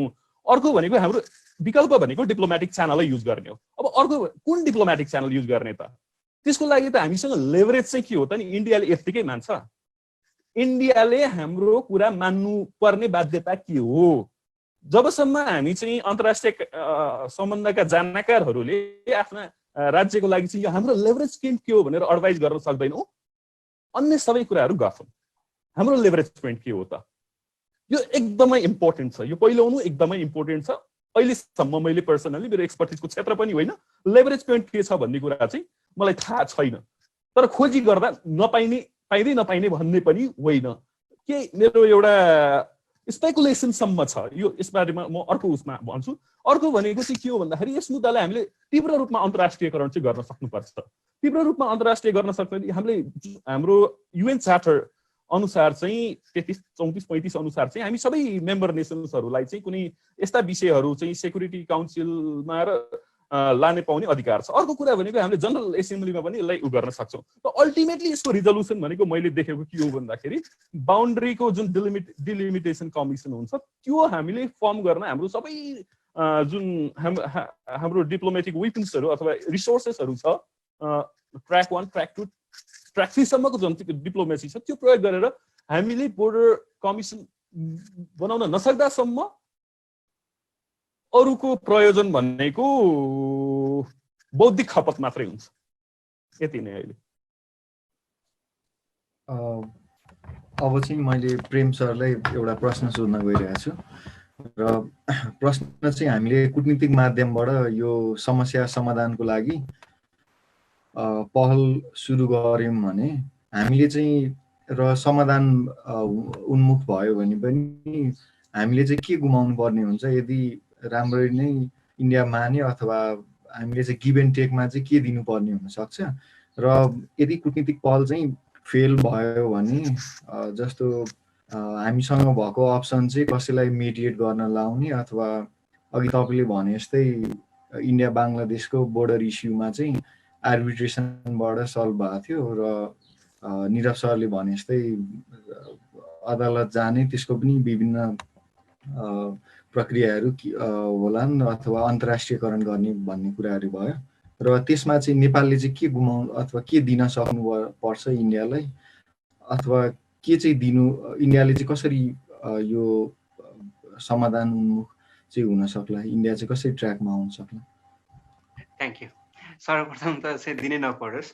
डिप्लोमेसी भनेकै principle of give and take, give 1 and take 10 भन्छ होइन, त्यो रमाइलो कुरा भयो। अब मुख्य कुरा भनेको चाहिँ के हो भने पहिला नेगोसिएसनको कुरा चाहिँ अलिकति बुझ्नु पर्यो।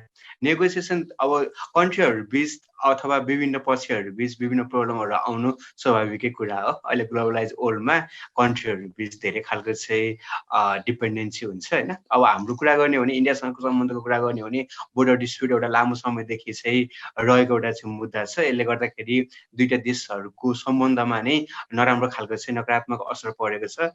अब अहिलेको सिचुएसन कस्तो खालको छ भने अब वार्ता त्यस्तो खालको बेलामा हुन्छ जुन बेलामा चाहिँ दुवै कन्ट्रीले दुवै पक्षले त्यो प्रब्लम सल्भ गरेन भने दुवै पक्षलाई अथवा धेरै पक्ष छन् भने त्यसलाई घाटा हुन्छ भन्ने रियलाइज भयो भने त्यो बेलामा मात्रै वार्ता चाहिँ सुरु हुन्छ। वार्ता चाहिँ अहिले पछाडि जहिले भने त्यहीले, जुन बेला भने त्यही बेला, जुन पाए त्यही इस्युमा चाहिँ वार्ता हुँदैन, कन्ट्रीहरूले गर्दैनन्। एउटा दुईटा पक्ष छ, दुईटा पक्षमध्ये एउटा पक्षलाई फाइदा भइरहेको केस छ भने त्यस्तो कन्डिसनमा चाहिँ त्यो फाइदा भइरहेको देशले चाहिँ वार्ता गरिहालौँ, यो प्रब्लम सल्भ गरिहालौँ भनेर चाहिँ ऊ तत्पर चाहिँ हुँदैन। अब अहिलेको कन्डिसन चाहिँ कतिपय बेलामा इन्डियाले चाहिँ त्यो जग्गा उपभोग गरिरहेको कन्डिसनमा चाहिँ इन्डिया वार्ताको लागि तत्काल तयार भइहाल्न चाहिँ सक्छ जस्तो मलाई पनि लाग्दैन। तर कुरा के हो भने हामीले इन्डियालाई चाहिँ प्रेसर क्रिएट गर्नुपर्छ। प्रेसर क्रिएट गर्नको लागि जसरी अब नेपालको सरकारले डिप्लोमेटिक नोटहरू लेखेर पठाएको छ, इन्डियालाई चाहिँ बारम्बार चाहिँ नेगोसिएसन गरौँ भनेर रिक्वेस्ट पनि गरेछ र यसकै एन्सरमा चाहिँ इन्डियाले चाहिँ अहिले यो कोरोनाको चाहिँ प्रब्लम सल्भ भइसके पछाडि हामी वार्ता गरौँ भनेर उसले पनि रिप्लाई चाहिँ गर्यो होइन। तर यति हुँदै पनि यदि उसले चाहिँ इन्ट्रेस्ट नदेखाएमा के गर्न सकिन्छ भन्दाखेरि हामीले चाहिँ प्रेसर क्रिएट गर्नको लागि ट्र्याक 1 ट्र्याक 2 देखि लिएर अरू विभिन्न लेभलमा चाहिँ काम गर्न सकिन्छ। अहिले तपाईँले कता चाहिँ युवाहरूको कुरा पनि जोड्दै हुनुहुन्थ्यो, युवाहरूले के गर्न सक्छन् भन्नेमा यसलाई चाहिँ धेरैभन्दा धेरै प्रचार गरेर जनमत सिर्जना गर्न चाहिँ सकिन्छ। अब हामी नेपाली र इन्डियनहरूलाई केलाई थाहा होला, तर पनि धेरै मान्छेले के थाहा नहुन सक्छ भने इन्डियाले चाहिँ नेपालको भूमि चाहिँ कब्जा गरेछ भन्ने कुरा धेरै थाहा नहुन सक्छ। यसको लागि नेपालले के गर्न सक्छ भन्दाखेरि सुरुमा आफूसँग भएको विभिन्न प्रमाणहरू तथ्यहरूलाई चाहिँ जुटाउनु पर्यो। जस्तै अहिले मिडियामा आएको कुरामा चाहिँ पब्लिक भएको चाहिँ केही इन्फर्मेसनहरूमा जुन 2015 सालमा चाहिँ नेपालमा चाहिँ इलेक्सन भयो, त्यो इलेक्सनमा चाहिँ जुन कालापानीको क्षेत्रमा भएको मान्छेहरू छ, कालापानीको क्षेत्रमा चाहिँ भएको नेपालीहरूको भोटरहरूको लिस्टमा चाहिँ उनीहरूको नाम छ।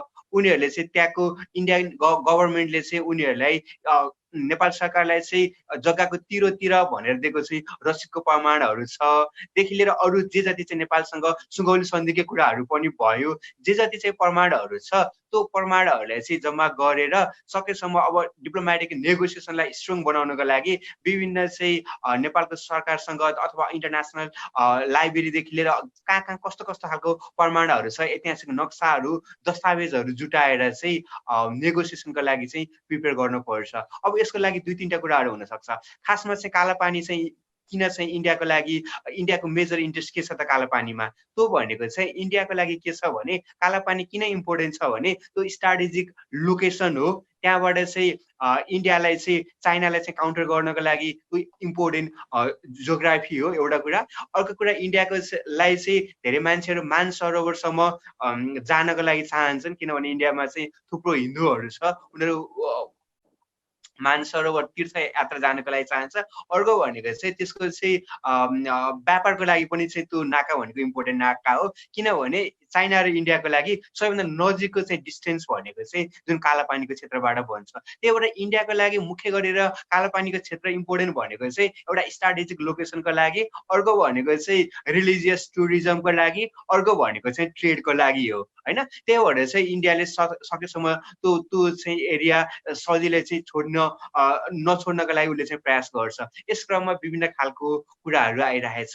त्यो मध्ये चाहिँ केही मान्छेहरूले के नयाँ इस्यु निकालिरहेछन् भने इन्डियासँग चाहिँ नेपालले नेगोसिएसन गर्ने, नेगोसिएसन गरिसके पछाडि त्यो भूमि चाहिँ नेपालको हुने र नेपालले आफ्नो चाहिँ नक्सामा राख्ने, आफ्नो प्रयोजनको लागि राख्ने र तर केही समयसम्म इन्डियालाई चाहिँ लिजमा दिन सकिन्छ कि भनेर केही मान्छेहरूले त्यो एउटा चाहिँ डिबेट गरिरहेछन्। अर्को आर्गुमेन्ट पनि छ। अर्को आर्गुमेन्ट भनेको चाहिँ हामीले समुद्रसँग पुग्नको लागि अहिले हामीले प्रयोग गरेको चाहिँ एरिया भनेको अथवा बङ्गलादेशसँगको नजिकको डिस्टेन्स भनेको 27 किलोमिटरको मात्रै डिस्टेन्स छ जुन भारतमा पर्छ। हामीले चाहिँ लिपु लेकतिरको केही समय केही जग्गा इन्डियालाई चाहिँ लिजमा दिएर हामीले चाहिँ कतै बङ्गलादेशसँग पुग्नको लागि जुन छोटो बाटो छ त्यो बाटो चाहिँ इन्डियाले हामीलाई दियो भने पनि एउटा सोलुसन त्यो आउन सक्छ भनेर चाहिँ मान्छेहरूले डिबेट गरिरहेछन्। अब यसमा चाहिँ के हुन्छ भने अहिले यस्तै गर्नुपर्छ, यो कुरा छोड्नुपर्छ, यो कुरा लिनुपर्छ भनेर भन्दा नि त्यो अप्सन्सहरू नेपालको हितमा कतिको छ भनेर चाहिँ हामीले प्रपर रिसर्च गर्नुपर्छ। हाम्रो लागि पनि लिपु लेक चाहिँ एकदम इम्पोर्टेन्ट एरिया हो धेरै अर्थमा होइन। हाम्रो लागि लिपु लेकको जुन कालापानी क्षेत्र जति इम्पोर्टेन्ट छ त्यो भन्दा अरू इम्पोर्टेन्ट क्षेत्र भनेको इन्डियाले हाम्रो बङ्गलादेशसम्म पुग्नको लागि बाटो दिन्छ भने त्यो अहिलेको कन्टेक्स्टमा त्यो पनि इम्पोर्टेन्ट पनि हुनसक्छ।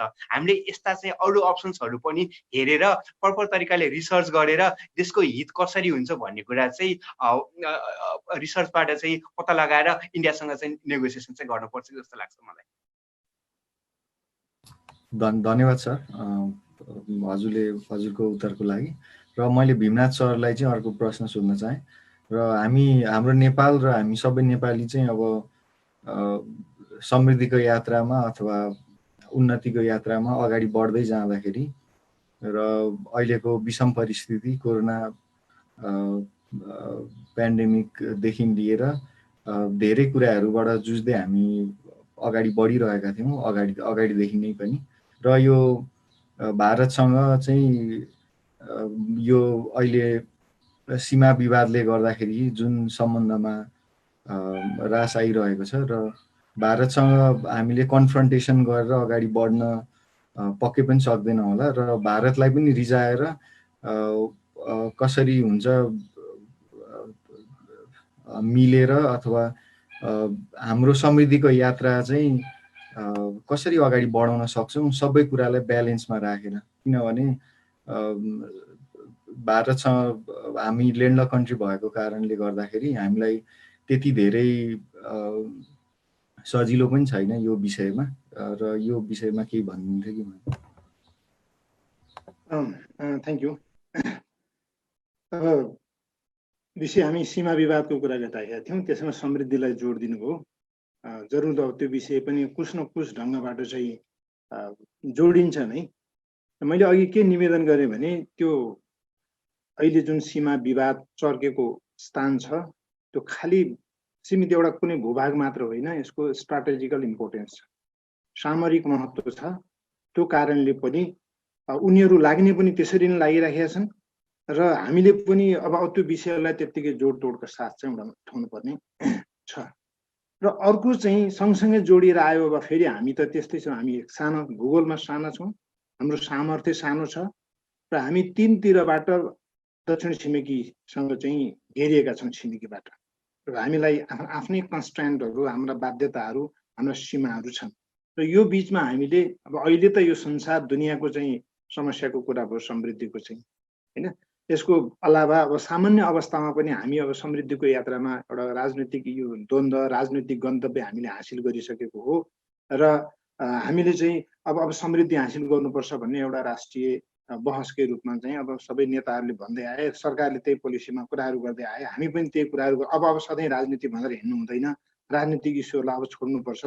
अब हामी समृद्धितिर आर्थिक डिप्लोमेसीलाई पनि अब आर्थिक डिप्लोमेसीसँग जोडिनुपर्छ भन्ने कुराहरू र यसमा मैले दुईटा कुरा जोडेँ। अब दुईटा हाम्रो मैले अघि भूमिकामा भने दुईटा इमर्जिङ पावर्स अबको 21st century is the century of Asia र एउटा राइजिङ एउटा साइनिङ। चीन र भारतले अभूतपूर्व चाहिँ सफलता आर्थिक क्षेत्रमा फड्को मारिसकेका छन् र यसको डिप्लोमेसी चाहिँ इकोनोमिक डिप्लोमेसीतिर चाहिँ बढी वर्ल्डको अहिलेको ट्रेन्ड नै त्यसरी अगाडि बढिरहेको छ। हामी देख्ने नबेहोर्ने हुन्छ कि जस्तो भइरहेछ। अब हामी सधैँ छिमेकीहरूसँग छिनाझम्टी गर्ने, झगडा गर्ने, बस्ने, अनि त्यसपछि कुरो नमिल्ने, उसले पनि हामीलाई हेप्न खोज्ने, बिग ब्रदर हेजिमनी देखाउन खोज्ने। हामीले त्यो सही हुने कुरा पनि भएन। हामी पनि सार्वभौम राज्य हो, यद्यपि हाम्रो आकार सानो छ, सामर्थ्य सानो छ, तर चाहिँ प्रिन्सिपल्ली स्पिकिङ हामी पनि सार्वभौम राज्य हो। तथापि अहिले बिचमा चाहिँ 3-4 वर्ष यता धेरै यसको बारेमा रिसर्चहरू पनि भएका छन्। मैले एउटा दुईवटा आर्टिकलहरू लेखेँ, त्यो प्रोस्पेक्ट च्यालेन्जेस अफ ट्रिलेटरलिजम। र यसलाई यो कालापानीलाई चाहिँ त्रिपक्षीय एउटा जङ्सनको रूपमा पनि विकास गर्न सकिन्छ। यद्यपि भारतले र चीनले चाहिँ सम्झौता गर्दाखेरि 15 मे 2015मा सम्झौता गर्दाखेरि नेपाललाई सोध्नु भएन। पछि चाइनाले के हल्का नरम चाहिँ आफ्नो विज्ञप्ति निकाल्यो, हामीले त्यो अर्थमा भने होइन, हामी नेपालको चाहिँ त्यो गर्न सक्दैनौँ भन्ने हिसाबले गरेका छ। तथापि नेपाललाई नसोध्या त हो त। अफ्रिकनमा एउटा प्रभाव छ नि तपाईँ, जब दुईटा हात्तीहरू लड्छन् तब त्यो घाँस चाहिँ मडारिन्छ भन्ने, होइन? र कहिले कहिले के हुन्छ भने दुईटा विशाल छिमेकी छन्, यी दुईटाले हनीमुन मनायो भने पनि हाम्रो समस्या एकदम खतराको घन्टी चाहिँ हामीलाई बजिराखेको छ। हेर्नुहोस् न, यिनीहरू दुईटा मिल्दा पनि खतरा छ हामीलाई, यिनीहरू दुईटा लड्यो भने पनि खतरा छ। त्यो चीन र भारतको बिचमा युद्ध भएकै कारणले अहिले यो सारा सेना आएर त्यहाँ बस्यो। अझ अहिलेको डरलाग्दो समस्या के देखिरहेछ भने मैले त्यहाँको सभासदसँग अलिक उहाँको कुरा सुनेको थिएँ। यहाँ अहिले माथि जाने त कुरै छैन तपाईँको। त्यो काला जुन क्षेत्रबाट राजमार्ग गइरहेको थियो त्योभन्दा धेरै वर पूर्वपट्टिको भागमा आएर चाहिँ भारतीय सेनाहरू आएर बसिरहेको। पहिला त त्यो सेनाको क्याम्पलाई उता धकाल्नु सक्छ, त्यो बाटोको चाहिँ लाई रोक्नुभन्दा पनि अझ खतरा त हेर्नै। हामीलाई त के सामान्य मान्छेलाई त के कुरा तपाईँको चाहिँ त्यहाँको उसलाई सेक्युरिटी पर्सनलाई एडमिनिस्ट्रेटर नेताहरूलाई समेत जान दिँदैन भन्ने एउटा गुनासो उहाँको चाहिँ सुनिएको थियो। त्यो अवस्था काल लाग्दो अवस्था चाहिँ त्यहाँ छ। खैर अब यसलाई हेर्नलाई दुईटा सामर्थ्यवान देशहरू, अब नेपाल चाहिँ already become the part of तपाईँको BRI, यसको पार्ट बनिसकेको छ नेपाल चाहिँ। अनि फेरि अब भारत पनि त्यतिकै छ। हामी हर ढङ्गले चाहिँ हाम्रो दक्षिणी छिमेकीसँग हाम्रो उठ बस, यहाँको भूगोल, हरेक चिजले अथवा आते जाते सारा कुराहरू हाम्रो चाहिँ जुन क्रोनिक रिलेसन छ अझ त्यसलाई पनि हेऱ्यो भने पनि तल्लो छिमेकीसँग चाहिँ बढी चाहिँ घुलमेल भएको चाहिँ अवस्था छ। त्यसले गर्दाखेरि जोसँग बढी घुलमेल हुन्छ त्यहाँ समस्या आउनु फेरि एक हिसाबले स्वाभाविक पनि होला। र यसमा मलाई लाग्छ, मेरो विचारमा डिप्लोमेसी बाहेक अर्को उपाय छैन। हाम्रा संस्थाहरू यति कमजोर भए हाम्रो इकोनोमिक डिप्लोमेसीलाई हामीले फर्स्ट एउटा IFL यो इन्स्टिट्युट अफ फरेन अफेयर्सले पनि के सेमिनारहरू गराएको छ तपाईँको, यसो वर्षमा एउटा दुईवटा गरायो। तर हाम्रो पोलिसी लेभलमा चाहिँ सबभन्दा पहिला विदेश मामला सम्बन्धमा नेसनल कन्सेन्सस जारी गर्ने, इकोनोमिक पोलिसी सम्बन्धमा पहिला नेसनल कन्सेन्सस जारी गर्ने, अनि त्यस पछाडि चाहिँ स्पष्ट पोलिसी बनाएर हाम्रो थिङ्क ट्याङ्कहरूलाई एकदमै मैले कहीँ देखेको छैन। अस्ति एउटा चाहिँ त्यो कोरोना सम्बन्धी एउटा उच्च स्तरीय समिति गठन भयो, त्यहाँ विज्ञ मान्छे नै छैन। सारा सोसियल मिडियाहरूमा चाहिँ आलोचना भयो। तपाईँको विज्ञ मान्छे नहुँदाखेरि सरकारले त्यत्रो आलोचना खेप्नु पर्यो। अब त्यहाँ भएको होला, व्यतिथि भयो भएन त्यो अलग चिज हो, तर त्यो विज्ञ मान्छेलाई त्यहाँ राख्नु पर्थ्यो। अहिले पनि हेऱ्यो भने परराष्ट्र मन्त्रालयमा त्यत्रो छ, त्यही कामको लागि गएको छ। तपाईँको सामान्य मान्छेले भनौँ न त्यसको बारेमा होमवर्क गर्ने थिङ्क ट्याङ्कहरू मैले अघि पनि निवेदन गरेँ, थुप्रो छ हामीसँग अहिले थिङ्क ट्याङ्कहरू। उनीहरूले पोलिसीमा ठुलो कन्ट्रिब्युट गर्न सक्छन्। त्यो कुरा हाम्रा इन्स्टिट्युसनहरूलाई बलियो बनाएर पहिला जे जति पनि हाम्रा डिसएग्रिमेन्टका कुरा नमिलेका विषयवस्तुहरू तिनीहरूलाई सहज ढङ्गबाट ल्याउनुपर्छ। त्यसको लागि चाहिँ हाम्रो इन्स्टिट्युसनल रिस्ट्रक्चर गर्ने, अनि त्यस पछाडि चाहिँ हाम्रा केही आफ्ना ब्रान्डहरू डेभलप गर्दै जाने हो। हामीले सफ्ट पावर डेभलप गर्दै जाने हो र हामी आफै आत्मनिर्भर बन्दै अनि अरूप्रति कम परनिर्भर भएपछि हाम्रो जब बार्गेनिङ पावर बढ्छ अनि बल्ल उनीहरूबाट हामीले लिन सक्ने हो। नभए यही मुद्दा पनि बहुत कठिन छ तपाईँको हतपत समाधान हुन। हामीले थोरै कुरा लिँदाखेरि धेरै मूल्य चुकाउनु पर्ने पनि हुनसक्छ हाम्रो बार्गेनिङ पावर नभएको कारण। त्यसकारण यो दुवै छिमेकीबाट फाइदा लिने त स्पष्ट पोलिसी चाहिँ हाम्रो। धन्यवाद सर। र हाम्रो एकजना हाम्रो फेसबुक लाइभबाट रवि तजालीले प्रश्न सोध्नु भएको छ र can we go to arbitration since both India and Nepal are the member of New York convention भनेर सोध्नु भएको छ। र यो प्रश्न चाहिँ हाम्रो निरव सरलाई मैले चाहिँ प्रश्न एकबाट सुन्नु sir. Can we go through arbitration since India and Nepal are the part of New York Convention भन्नुभएको छ। यसमा के छ भन्दाखेरि अब यो बेसिकली न्युयोर्क कन्भेन्सन रिलेभेन्ट हुने इन्टरनेसनल आर्बिट्रेसन भनेको कमर्सियल डिस्प्युट को कन्टेक्स्टमा हो। नर्मली अहिले चाहिँ अब ISDS फ्रेमवर्क भन्छ के भन्दाखेरि इन्भेस्टर र स्टेटको डिस्प्युट सेटलमेन्ट कन्टेक्स्ट हो। त आर्बिट्रेसन हुनको लागि फन्डामेन्टल कुरा भनेको त त्यो डिस्प्युट क्रिएट गरेको पर्टिकुलर अग्रिमेन्ट हुन्छ, त्यसलाई चाहिँ त्यो जुन सिट भेन्यू या कुरा यावत कुराहरू हुन्छ तिनीहरूलाई चाहिँ त्यो रिलेभेन्ट एग्रिमेन्टले चाहिँ डिफाइन गरे हुन्छ। के अर्थले भने हामी बिचमा यो विवाद आयो भने चाहिँ हामी यो पर्टिकुलर तिम्रो फोरम अथवा यो फोरमबाट यो कानुन अनुसार यसरी चाहिँ निरूपण गर्छौँ भनेर पूर्व अवस्थाको विद्यमानता हुनुपर्छ। त्यो नभएको हुनाले चाहिँ प्रस्तुत विवादमा यो प्रश्नको सान्दर्भिकता छैन। हजुर धन्यवाद। र यो प्रश्न चाहिँ अर्को प्रश्न चाहिँ प्रेम सरलाई सोध्न चाहन्छु। र यत्रो वर्षसम्म चाहिँ हामीले नक्सा निकाल्न नसक्नु अथवा यो विवादलाई हल गर्न नसक्नुको कारण पोलिटिकल लिडरसिपको कमजोरी मात्रै हो र अहिले आएर यो हतारमा नक्सा निकाल्नु अथवा यसको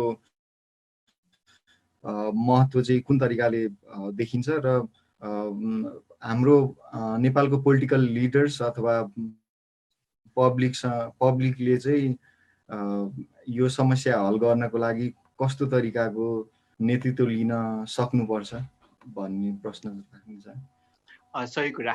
यो चाहिँ अलिकति चाहिँ पोलिटिकल लेभलमै कमजोर भएको चाहिँ देखिन्छ। जुन बेलामा अहिले हामीले भनिहाल्यौँ 1962 को कुरा, 1962 मा इन्डिया र चाइना बीच जब युद्ध भयो, युद्ध भए पछाडि बल्ल इन्डियाले चाहिँ कालापानी क्षेत्रमा चाहिँ आफ्नो सेनाहरू ल्याएर राखेको। त्यसभन्दा अगाडिको चाहिँ हिस्ट्रीको कुरा गर्ने हो भने चाहिँ जुन बेलामा 2007 सालमा चाहिँ जुन इन्डियासँग नेपालको चाहिँ एउटा दिल्ली एग्रिमेन्ट्स भयो, त्यस पछाडि मातृका प्रसाद कोइराला चाहिँ प्राइम मिनिस्टर हुँदा इन्डिया गएर इन्डियन सेनाहरूले चाहिँ नेपाल सेनामा आएर नेपाली सेनालाई तालिम दिनेदेखि लिएर अरू प्रयोजनको लागि नेपाल भित्राउने काम गरे। पछाडि चाहिँ नेपालको तिनै इन्डियाबाट आएको सेनाहरू नेपालको चाहिँ विभिन्न 17वटा उत्तरी नाकामा गएर बसे। त्यसको लामो कहानी छ, लामो हिस्ट्री छ होइन। अब जुन बेलामा चाहिँ 1962 मा जुन बेलामा इन्डियन सेनाहरू कालापानीमा आएर बसे, त्यो बेलामा चाहिँ महेन्द्रले चाहिँ नेपालमा पञ्चायत सुरु गरेको भर्खर छोटो समय भयो थियो। उनले चाहिँ आफ्नो पञ्चायत, आफ्नो जुन पोलिसी थियो त्यसलाई इस्टाब्लिस गर्नको लागि इन्डियालाई चिडाउन चाहेनन्। इन्डियाले चिडाउन नचाहँदाखेरि उनले के गर्यो भने चाहिँ त्यो विषयमा चाहिँ उनी चुप लाएर बसे। जब 32 सालभन्दा अगाडि चाहिँ नेपाल आफैले पनि नेपालको सीमाङ्कन गरेको थिएन।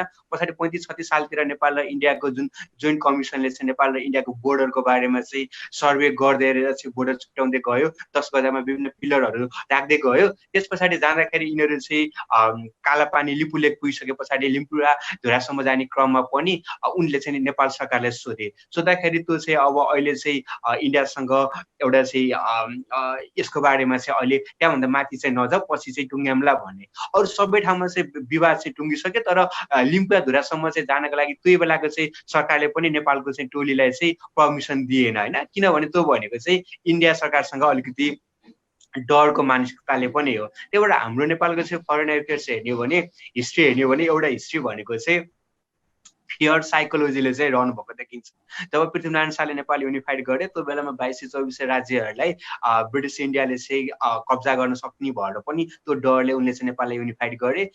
राणाहरूको पिरियडको कुरा गर्ने हो भने नि राणा कालमा पनि ब्रिटिस इन्डिया स्ट्रङ थियो, उसले नेपाललाई कब्जा गर्न सक्छ भनेर उनीहरूसँग राम्रो सम्बन्ध राख्नको लागि जङ्गबहादुरले जुन ब्रिटिसहरूलाई प्लिज गर्ने खुसी पार्ने पोलिसी लिए। त्यस पछाडि पञ्चायत कालमा पनि जुन चेन्ज आयो, पञ्चायत लामो समयसम्म पञ्चायत कालमा पनि आफ्नो शासन टिकाउनको लागि इन्डियालाई खुसी बनाउने चलन आयो र बहुदल आइसके पछाडि पनि नेपालको पोलिटिकल पार्टिजहरूले चाहिँ इन्डियासँग अलिकति साइकोलोजिकल फियर जस्तो चाहिँ त्यो देखिन्छ। त्यही भएर चाहिँ अबको बेला भनेको चाहिँ अहिले हामी चाहिँ 2020 मा छौँ होइन। 2020 भनेको चाहिँ यो 1816 सुगौली सन्धि हुनेको बेलामा पनि होइन, 1950 जस्तो भर्खर चाहिँ नेपालमा चाहिँ राणा शासनको अन्त्य भएको बेला पनि होइन होइन। त्यही भएर चाहिँ अहिले भनेको चाहिँ यो मोडर्न एज हो। अहिलेको समयमा कन्ट्रीहरू ठुलो हुनसक्छ, सानो हुनसक्छ, अहिले पनि कुरा आइहाल्यो। तर हाम्रो सोभरेन्टी भनेको चाहिँ इक्वाली हुन्छ। इन्डियाले पनि युएनमा गएर भोट हाल्दाखेरि युएन इन्डियाको पनि एक भोट नै हो, नेपालको पनि हो। त्यही भएर अब अहिलेको बेलामा चाहिँ जोग्राफीमा अथवा अरू कारणमा ठुलो सानो भए पनि उनीहरूको सोभरेन्टी इक्वेल हुने भएको भएर उनले चाहिँ अब सार्वभौम सत्ता सम्पन्न नेपाल भएको भएर हामीले चाहिँ इन्डियासँग नेगोसिएसन गर्नु पर्यो अहिलेको चाहिँ कन्टेक्स्टमा। यसको लागि चाहिँ केही पहिला चाहिँ पोलिटिकल लेभलमा कुनै मिस्टेक भए पनि अहिले चाहिँ त्यो कुराहरू इम्प्रुभ भएछ भनेको अहिले नक्सा जारी गरिसके पछाडि हाम्रो पहिला चाहिँ गुमेको जग्गालाई क्लेम गरेछ नेपालले, त्यो एउटा राम्रो कुरा हो। अब यसको सोल्युसन के त, त्यो चाहिँ इम्पोर्टेन्ट कुरा हो अहिलेको लागि। यसको लागि पहिलो नम्बर 1 गर्नुपर्ने कुरा भनेको त सरकारले चाहिँ नक्सा जारी गर्यो, त्यो एकदम राम्रो काम गर्यो। त्यस पछाडि गर्नुपर्ने काम भनेको चाहिँ अब नेपालसँग के त्यो कालापानीको क्षेत्र क्लेम गर्नको लागि के प्रुफहरू छ त्यो चाहिँ बटुल्नु पर्यो। त्यसको लागि चाहिँ अहिले मैले केही भने होइन, जुन चाहिँ त्यो कालापानीको क्षेत्रमा बस्ने नेपालीहरूले चाहिँ 2015 सालको इलेक्सनमा भोट हालेको, 18 सालमा चाहिँ त्यहाँ जनगणना हुँदाखेरि त्यहाँको मान्छेहरूले जनगणना त्यो लिएको चाहिँ रेकर्डहरूदेखि लिएर अरू विभिन्न चाहिँ सरकारसँग भएको चाहिँ जे जति चाहिँ प्रुफहरू छ, नक्साहरूदेखि लिएर विभिन्न चाहिँ ब्रिटिस लाइब्रेरीदेखि लिएर अरू लाइब्रेरीहरूमा भएको चाहिँ नक्साहरू सबै जुटाएर चाहिँ अब राम्रो होमवर्क गरेर इन्डियासँग कुन लेभलमा चाहिँ नेगोसिएसन गर्ने, परराष्ट्र सचिवको लेभलमा हो कि परराष्ट्र मन्त्रीको लेभलमा हो कि प्राइम मिनिस्टरको लेभलमा हो कि भनेर चाहिँ त्यो लेभलमा चाहिँ नेगोसिएसन गर्नु पर्यो। मेरो विचारमा परराष्ट्र सचिवको लेभलमा चाहिँ नेगोसिएसन गरेर यो प्रब्लम सल्भ हुन चाहिँ गाह्रो हुन्छ। त्यही भएर चाहिँ कि चाहिँ परराष्ट्र मन्त्री अथवा सकिन्छ भने प्राइम मिनिस्टरकै लेभलमा चाहिँ पोलिटिकल लेभलमा नै चाहिँ एकचोटि नेगोसिएसन गरेर त्यसको चाहिँ केही प्रिन्सिपलहरू गाइडलाइन्सहरू चाहिँ बरु ब्युरोक्राट्सहरूलाई जिम्मा दिएर यो प्रब्लम सल्भ गर्न पनि सकिन्छ। हामीसँग चाहिँ त्यस्तो मेकानिजम नभएको पनि होइन। बााउन्ड्री डिस्प्युट चाहिँ सोल्युसन गर्नको लागि परराष्ट्र सचिवको लेभलमा वार्ता गरिनेछ भनेर चाहिँ नरेन्द्र मोदीको नेपाल भिजिट हुँदाखेरि पनि नेपाल सरकार र भारत सरकारले मिलेर चाहिँ जुन संयुक्त वक्तव्य जारी गरेको थियो त्यो वक्तव्यमा पनि त्यो कुरा उल्लेख गरेको छ।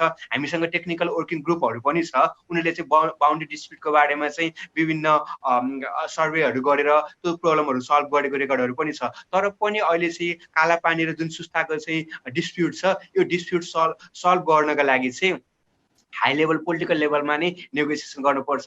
यसले चाहिँ नेपालमा इन्डियाको जुन चाहिँ नेगेटिभ इमेज छ त्यो इमेज इम्प्रुभ गर्न इन्डियाको लागि राम्रो अपर्च्युनिटी पनि हो। अर्को भनेको चाहिँ इन्डिया जसरी राइजिङ पावर हुँदै गर्दा ऊ चाहिँ रिजनल पावर र ग्लोबल पावर बन्ने क्रममा उसले छिमेकी राष्ट्रहरूसँग राम्रो सम्बन्ध राख्न सकेन भने चाहिँ इन्टरनेसनल कम्युनिटीले इन्डियालाई चाहिँ ट्रस्ट नगर्न पनि सक्छ।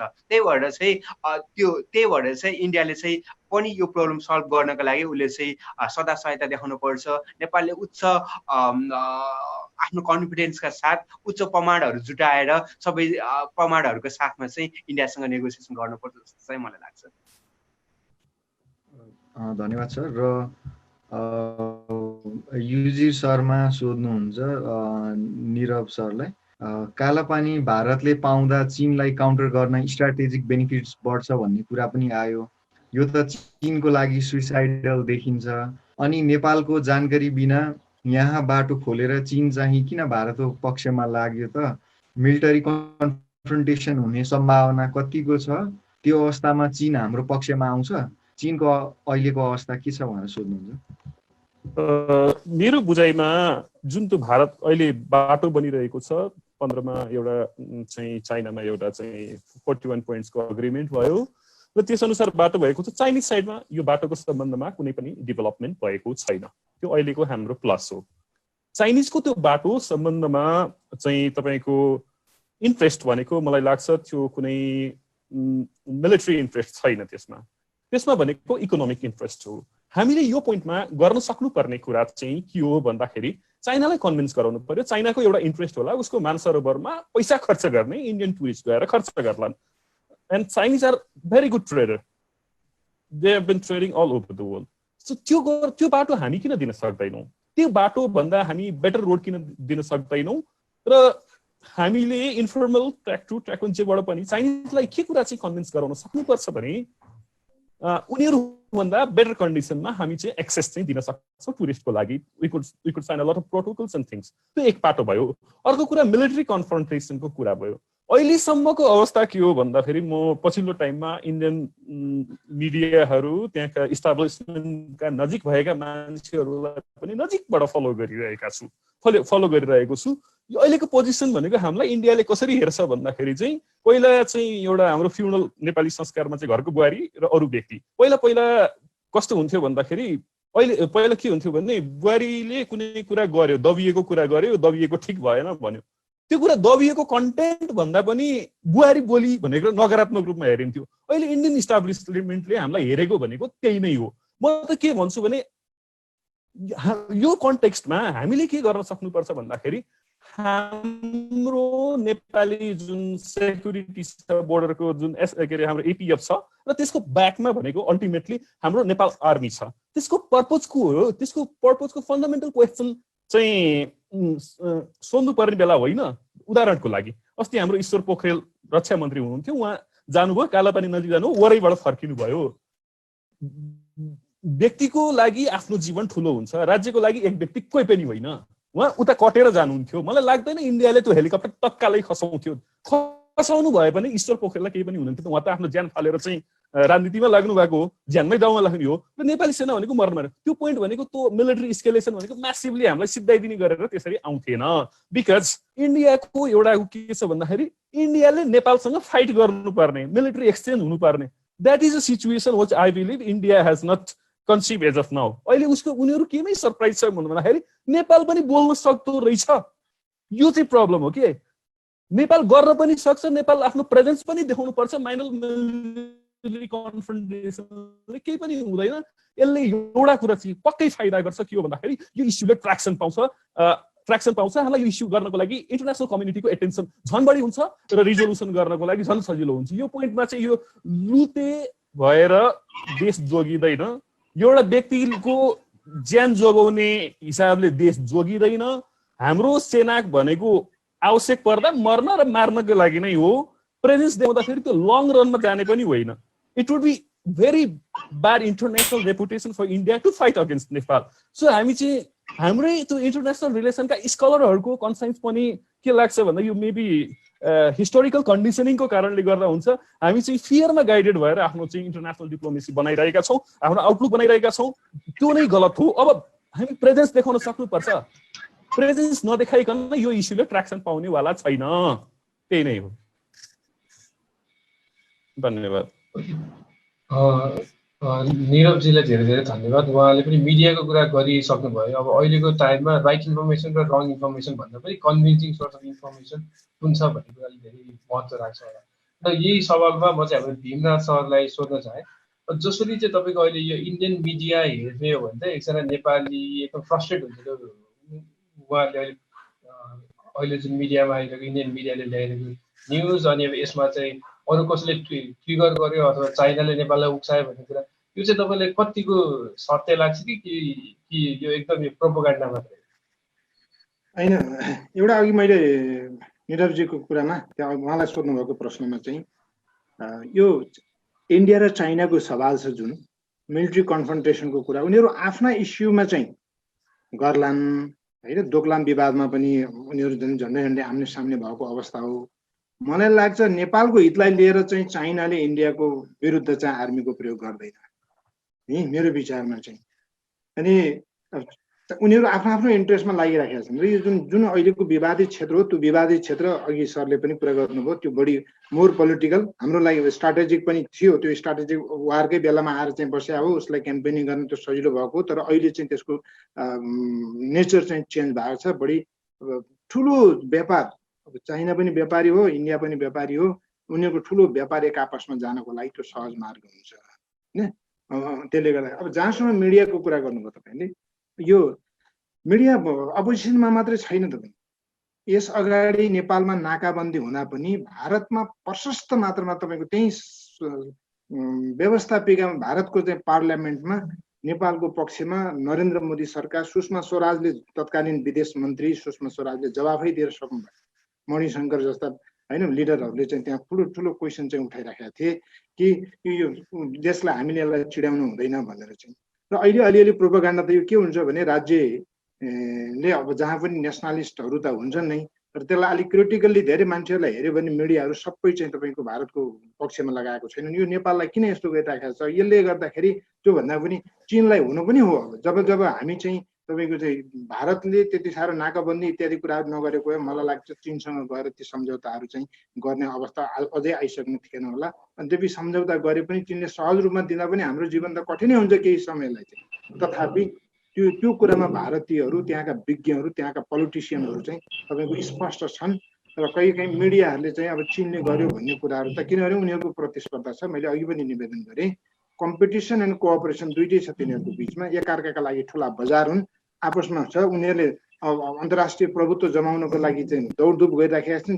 चिनले अलरेडी भेटाइसकेका छ सेक्युरिटी काउन्सिलको पर्मानेन्ट मेम्बरसिप।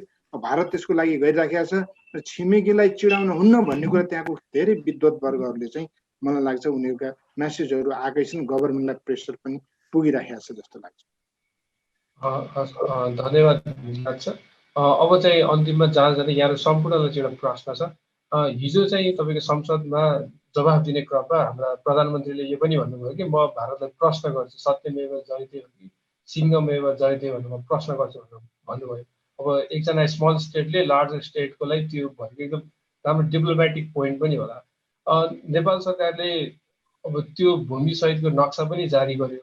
अब तपाईँहरूलाई चाहिँ आफ्नो विचारमा, तपाईँहरूको विज्ञताको आधारमा चाहिँ अब त्यो जुन नेपाल सरकारले जारी गरेको नक्सा, अब यो विकास क्रम चाहिँ यतिमै सकिने हो कि अथवा चाहिँ एउटा अलिकति आफूले नेसनलिस्ट देखाउनलाई पो उसले यो कदम चालेका हो कि, अथवा चाहिँ यो पछिको अरू फर्दर नेक्स्ट स्टेप 1, 2, 3, 4 पनि अब नेपालले दिन्छ जस्तो लाग्छ? यहाँहरूलाई चाहिँ के छ यहाँको धारणा?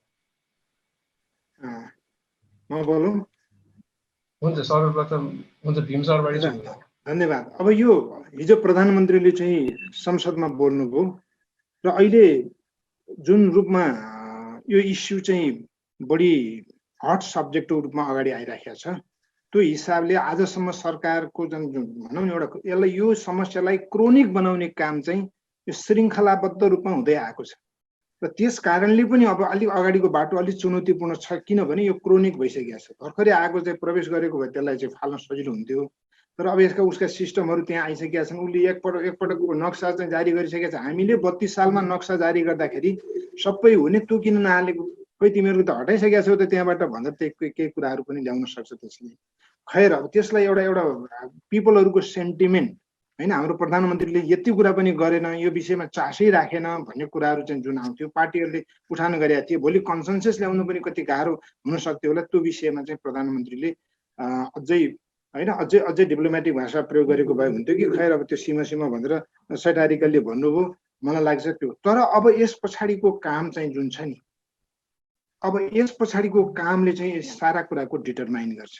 मैले अघि भने त्यहाँ सबभन्दा अहिले खतरा चाहिँ के छ भने तपाईँको त्यहीँको मान्छेले बताइरहनु भएको छ, त्यो अहिलेको बाटोभन्दा धेरै ओल्तिरपट्टि आएर चाहिँ तपाईँको सेनाको क्याम्प छ, त्यहाँ हेर्न पनि दिँदैन जान। यहीँ टनकपुर जाँदाखेरि त हामीलाई कति गाह्रो भयो, त्यहाँ प्रवेश गरेर कति चाप्लुसी गरेर त्यो टनकपुर ब्यारेज हेर्न जाँदाखेरि कति गाह्रो हुन्छ होइन। त्यसरी चाहिँ उनीहरूले वेल इक्विप्ड सेक्युरिटी, एकदमै वेल पर्सनालिटी भएको चाहिँ सेक्युरिटी पर्सनल हाम्रो ओल्तिरको प्रहरी चौकीमा आयो, एउटा टार पायो, गतिलो हावा लगाएपछि दौडेर अर्काकोमा जानुपर्ने, यी सारा चिजहरूले हाम्रो चाहिँ हैसियत चाहिँ त्यहाँ देखाइरहेका छन् क्या। त्यसले गर्दा पनि वार्तामा चाहिँ जहिले पनि ठुलो चर्को आवाज गरेर बस्ने अवस्था त्यसरी सिर्जना भएको। त्यसकारण सबभन्दा पहिला चाहिँ हामीले अबको बाटो भनेको त्यो यसरी केही सकारात्मक पहलहरू हाम्रोबाट चुप लाएर बस्नुभन्दा केही सकारात्मक पहलहरू भएका छन्, तर यसको उठान त भयो।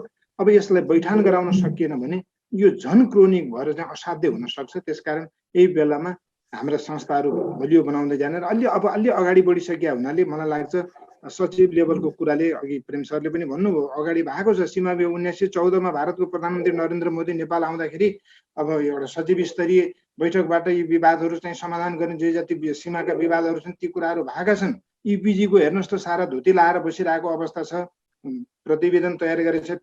इपिजीको एउटा सदस्य निलाम्बर आचार्य अहिले भारतको महामहिम राजदूत हुनुहुन्छ।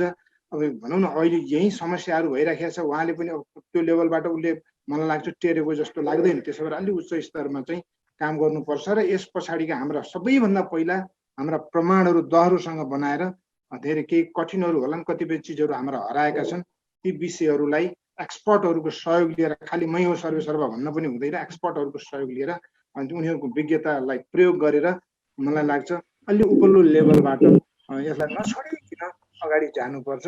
बाटो त चुनौतीपूर्ण छ तर असम्भव चाहिँ छैन है। मैले 3-4वटा फाइनल्ली कुराहरू गरेँ।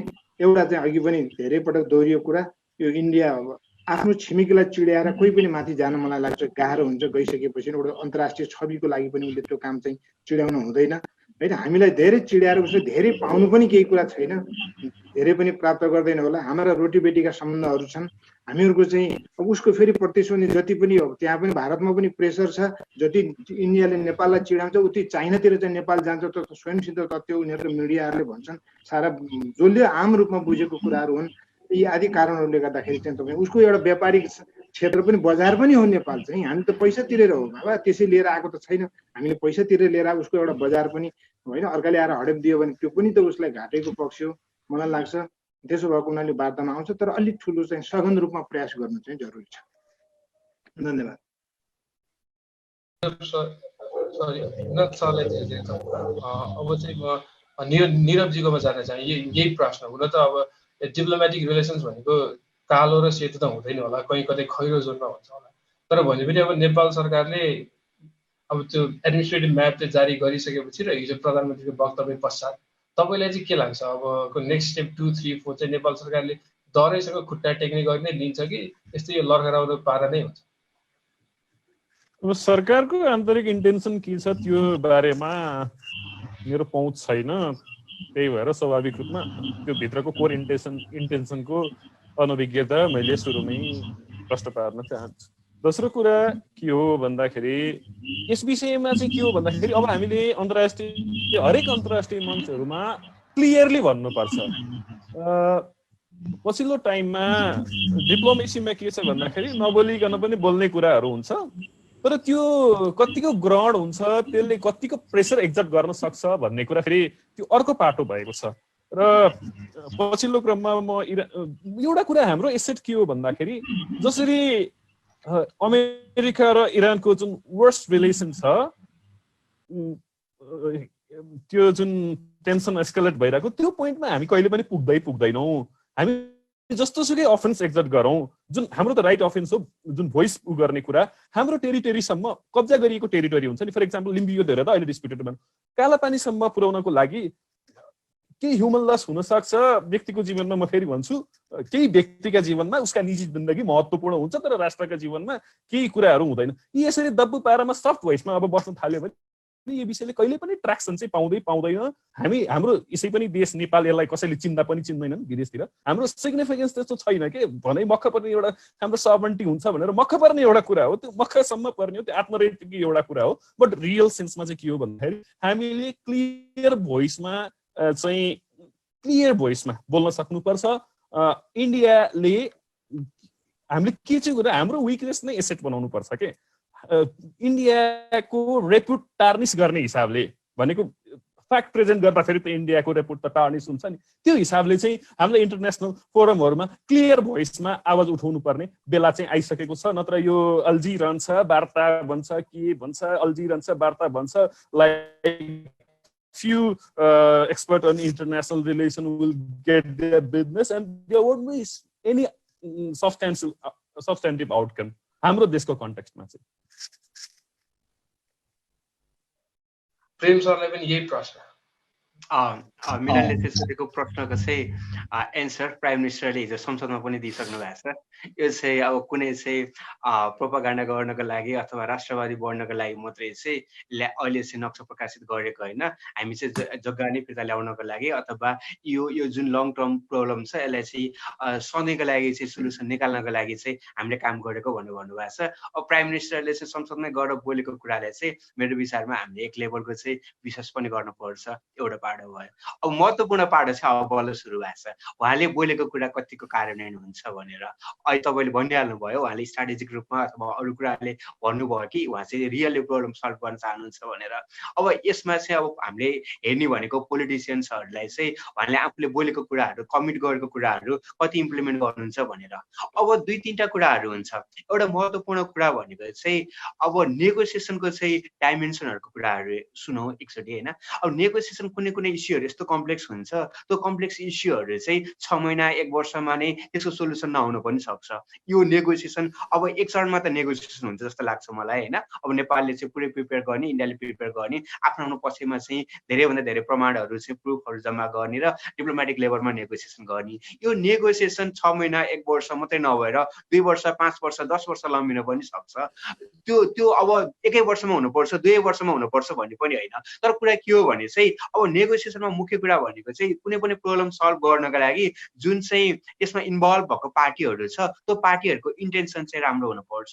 नेपालले चाहिँ प्रब्लम आयो, एउटा बोर्डरको प्रब्लम आयो, इन्डियाको इन्टेन्सन के हो भन्ने चाहिँ बुझ्नुपर्छ। यो केसमा इन्डिया साँच्चै के बोर्डर डिस्प्युट चाहिँ नेगोसिएसनको माध्यमबाट सल्भ गर्न खोज्न चाहेको हो वा इन्डिया चाहिँ यसलाई चाहिँ नेगोसिएसनलाई एउटा टुल्सको रूपमा मात्रै युज गरेर चाहिँ यसलाई लम्ब्याउन चाहन्छ। यो केसमा मात्रै होइन कि प्रत्येक नेगोसिएसनमा हामीले बुझ्नुपर्ने कुरा भनेको चाहिँ जुन नेगोसिएसनमा इन्भल्भ हुने चाहिँ एक्टर्सहरू हुन्छ, पार्टीहरू हुन्छ, त्यो पार्टीहरूको चाहिँ त्यो प्रब्लम सल्भ गर्नको लागि चाहिँ उनीहरूको चाहिँ क्लियर इन्टेन्सन चाहिँ हुनु पर्यो। कसैले चाहिँ नेगोसिएसनलाई एउटा आफ्नो स्ट्राटेजिक गोल अचिभ गर्नको लागि टुल्सको रूपमा मात्रै युज गर्छ होइन। त्यस्तो नगरिकन यो चाहिँ लामो समयदेखि चलिरहेको प्रब्लम हो।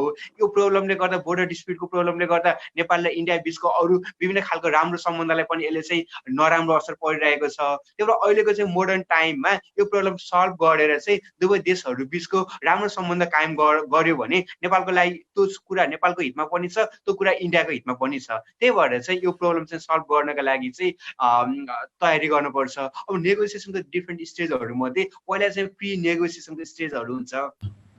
प्री नेगोसिएसनको स्टेजमा चाहिँ जे जति चाहिँ प्रिपरेसनको कामहरू हुन्छ त्यो प्रिपरेसनको काममा चाहिँ जस्तै डकुमेन्ट्सहरू जम्मा गर्ने, प्रुफहरू जम्मा गर्नेदेखि लिएर के अप्सन्सहरू हुनसक्छ देखि लिएर सबै कुराहरू राम्रोसँग प्रिपेयर गरेर चाहिँ एउटा पोलिटिकल लेभलमा नै हाई लेभलमा नै इन्डियासँग चाहिँ नेगोसिएसन गर्न सक्यो भने चाहिँ सायद यो प्रब्लम चाहिँ सल्भ गर्न सकिन्छ कि जस्तो चाहिँ मलाई लाग्छ। हस्, यहाँहरू सम्पूर्णलाई धन्यवाद। हामी लगभग 10-15 मिनट चाहिँ अलि समयभन्दा पर आइसक्यो। अन्तिममा जाँदा चाहिँ यहाँहरू सबैजनालाई चाहिँ यो कार्यक्रममा सहभागी हुनु धेरै धन्यवाद। र अन्तिममा चाहिँ तपाईँहरूको केही भन्नु बाँकी रहेको कुरा अथवा चाहिँ अब छोटोमा यो पुरै डिस्कसनलाई चाहिँ 1-1 मिनट मैले समय दिएँ यहाँहरूलाई, यो डिस्कसनलाई समअप चाहिँ कसरी गर्नुहुन्छ?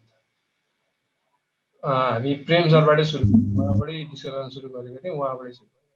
Thank you Milanji. र तपाईँहरूको यो जुन युथ थिङ्कर सोसाइटी छ यो पोखराको ब्रान्च, यहाँहरूलाई पनि धेरै धेरै धन्यवाद। तपाईँहरूले अहिलेको चाहिँ जुन जल्लो बल्लो विषय छ लिपु लेकको जुन चाहिँ कालापानीको बोर्डर डिस्प्युटको बारेमा, यसको बारेमा चाहिँ बोल्नको लागि अब जुन यो प्लेटफर्म एभाइलेबल गराउनु भयो र यसमा चाहिँ युथको रोल के हुनसक्छ भन्ने पनि छ। अहिले तपाईँले भने जस्तै प्राइम मिनिस्टरले बोल्नु मात्रै भयो भने यो चाहिँ केही समय पछाडि यो सेलाएर पनि जान सक्छ। त्यही भएर तपाईँहरू जतिको चाहिँ अहिलेको युथहरूले यसलाई सधैँको लागि चाहिँ यो प्रब्लम सल्भ गर्नको लागि गभर्मेन्टलाई प्रेसर क्रिएट गर्नको लागि पनि विभिन्न माध्यमहरू जस्तै अहिले हामीले जसरी बोलिरहेछौँ देखि लिएर विभिन्न चाहिँ मिडियाहरू हुनसक्छ, त्यहाँ बोल्ने लेख्नेदेखि लिएर अरू काम गरेर अथवा एउटा पाटो चाहिँ आफ्नै गभर्मेन्टले पनि यो प्रब्लम सल्भ गर्नको लागि चाहिँ प्रेसर क्रिएट गर्ने अथवा गभर्मेन्टले चाहिँ इन्डियासँग नेगोसिएसन गर्नको लागि आफ्नो सेक्टरमा भएको नलेजदेखि लिएर कसैसँग प्रुफहरू छ भने त्यो सपोर्ट गर्ने।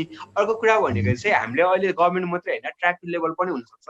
तपाईँहरूको हाम्रो कतिको चाहिँ इन्डियामा हाम्रा मित्रहरू पनि हुन सक्छन्, साथीभाइहरू हुन सक्छन्, आफ्नो नेटवर्कका साथीभाइहरू हुन सक्छन्। उनीहरूसँग इन्टरेक्सन गरेर पनि इन्डियन गभर्मेन्टको भ्युज के छ, इन्डियासँग पनि इन्डियन गभर्मेन्टलाई पनि प्रेसर क्रिएट गरेर यो प्रब्लम सल्भ गर्नका लागि चाहिँ उहाँ पनि जनमत सिर्जना गर्नको लागि चाहिँ हामीले विभिन्न रोलहरू प्ले गर्न सक्छौँ होइन।